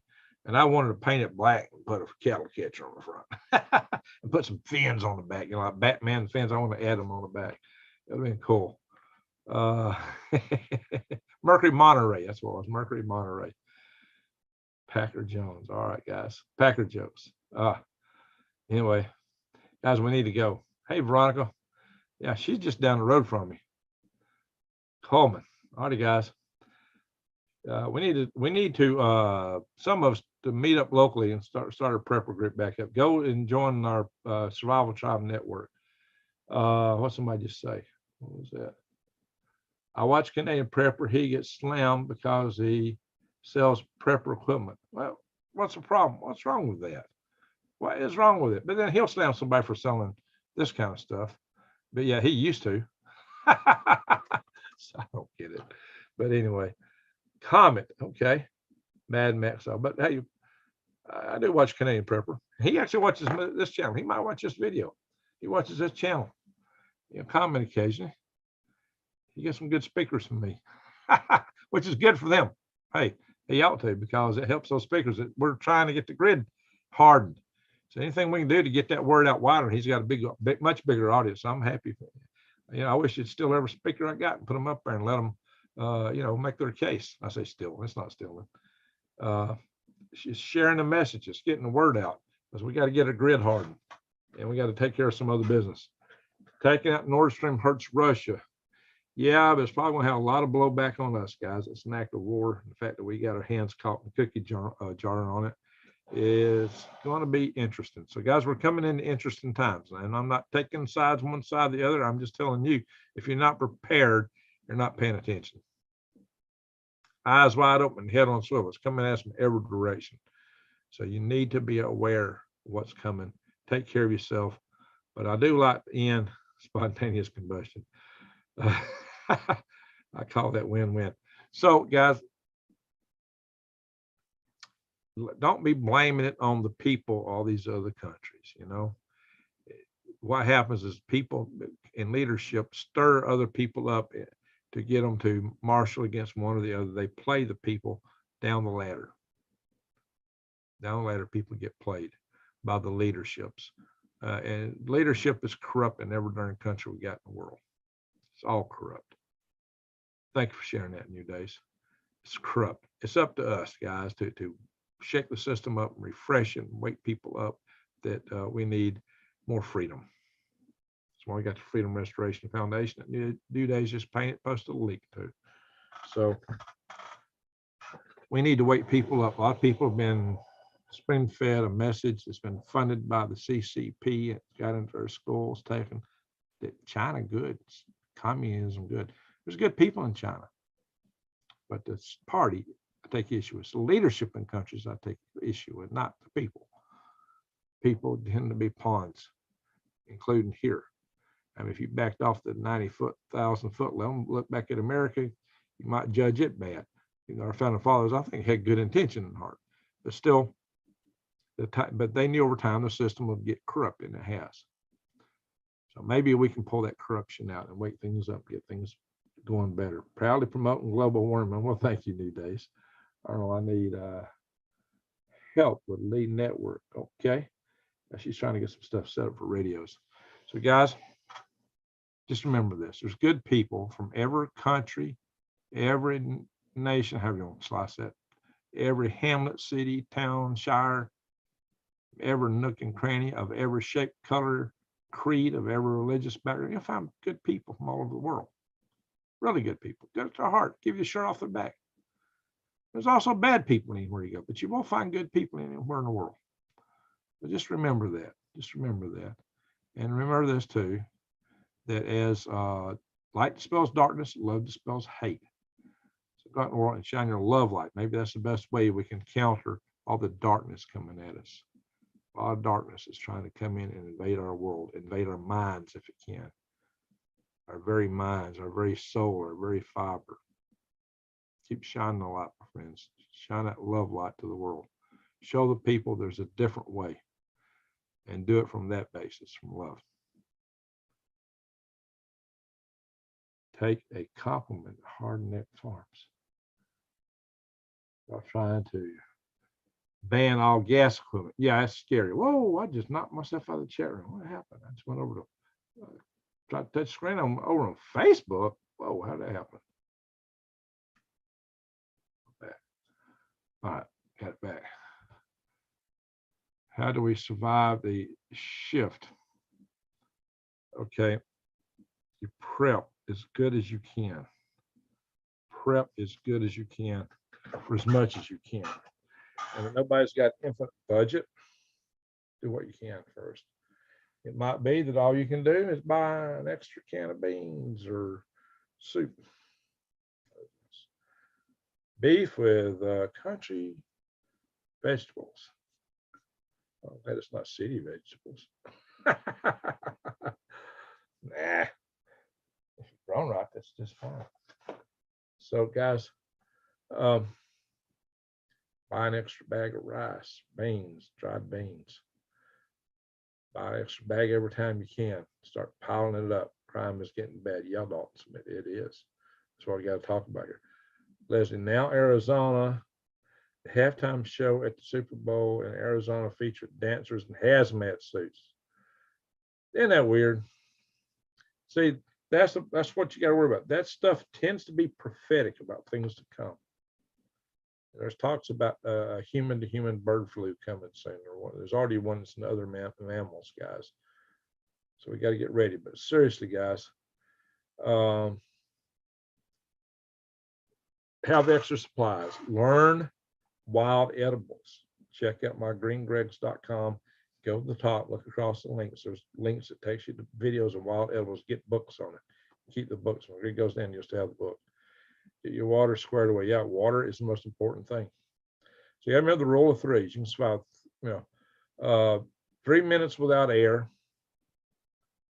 3 days without water, and 30 days without food. So you need to have 3 hours without shelter if you're out in a bad environment. Actually, sometimes it gets you a lot faster than how cold or hot it is. So guys, you got to pay attention. The top part is actually water. Get you some water filtration equipment. But purifying and sanitizing water is two different things. Just because you're sucking the water through a life straw does not mean it won't make you sick, because it might have a virus in it. Those filters do not stop viruses. I did a video on multiple ways to purify and sanitize water. Look through my playlist. It's about the second or third over on the playlist about, I think it's about survival or prepping. Yep. Well, besides my aunt. Okay, so check those out, guys. If you don't have any money, go to the food pantry. There you go. Better study your Russian. Oh, hope not. Hope not. So get my get home bag looks like a third hiker bag. Might be all right. People might think you're tough and leave you alone. All right, I heard the zombie virus. Yeah. So there's some stuff that's lab developed. Let's hope it don't get out. Let's hope not. But there's already too many hints being dropped. The core of the Earth stopped rotation. You mean the Adam and Eve story that was from Chan Thomas? That ain't gonna happen. It's not happened in over 35 million years. I've talked about that in the past. Freemason playing cards. Yeah, Rex covers that stuff. Get right with Jesus. There you go. Be ready to go. Stay centered and be right with your maker, and love your family. get the food, get some nug kibbles to feed the nugs they got to eat. All righty, guys. Artesian well, good for you. Let's go. I got to go, guys. Roadside minnows. We had pump installed. There you go. Makes sense. Roadside minnow. All right, let's pick this conversation up later. I don't know about tonight. Probably not coming back on tonight. But we'll get back to going through our other channels and covering different things as we go through each channel in not too distant future. But I got to get back to work on my paper. I really do, guys. Do not comply. There you go. Pet prep. Appreciate that. Google Talk. Let's see. Anyway, thank y'all for watching. Thank you, super chatters. A lot of you tonight. Thank you, mods. And just thank every one of you. Every single one of you for being here. What I'm going to say, again, thank you for watching, and Greg out.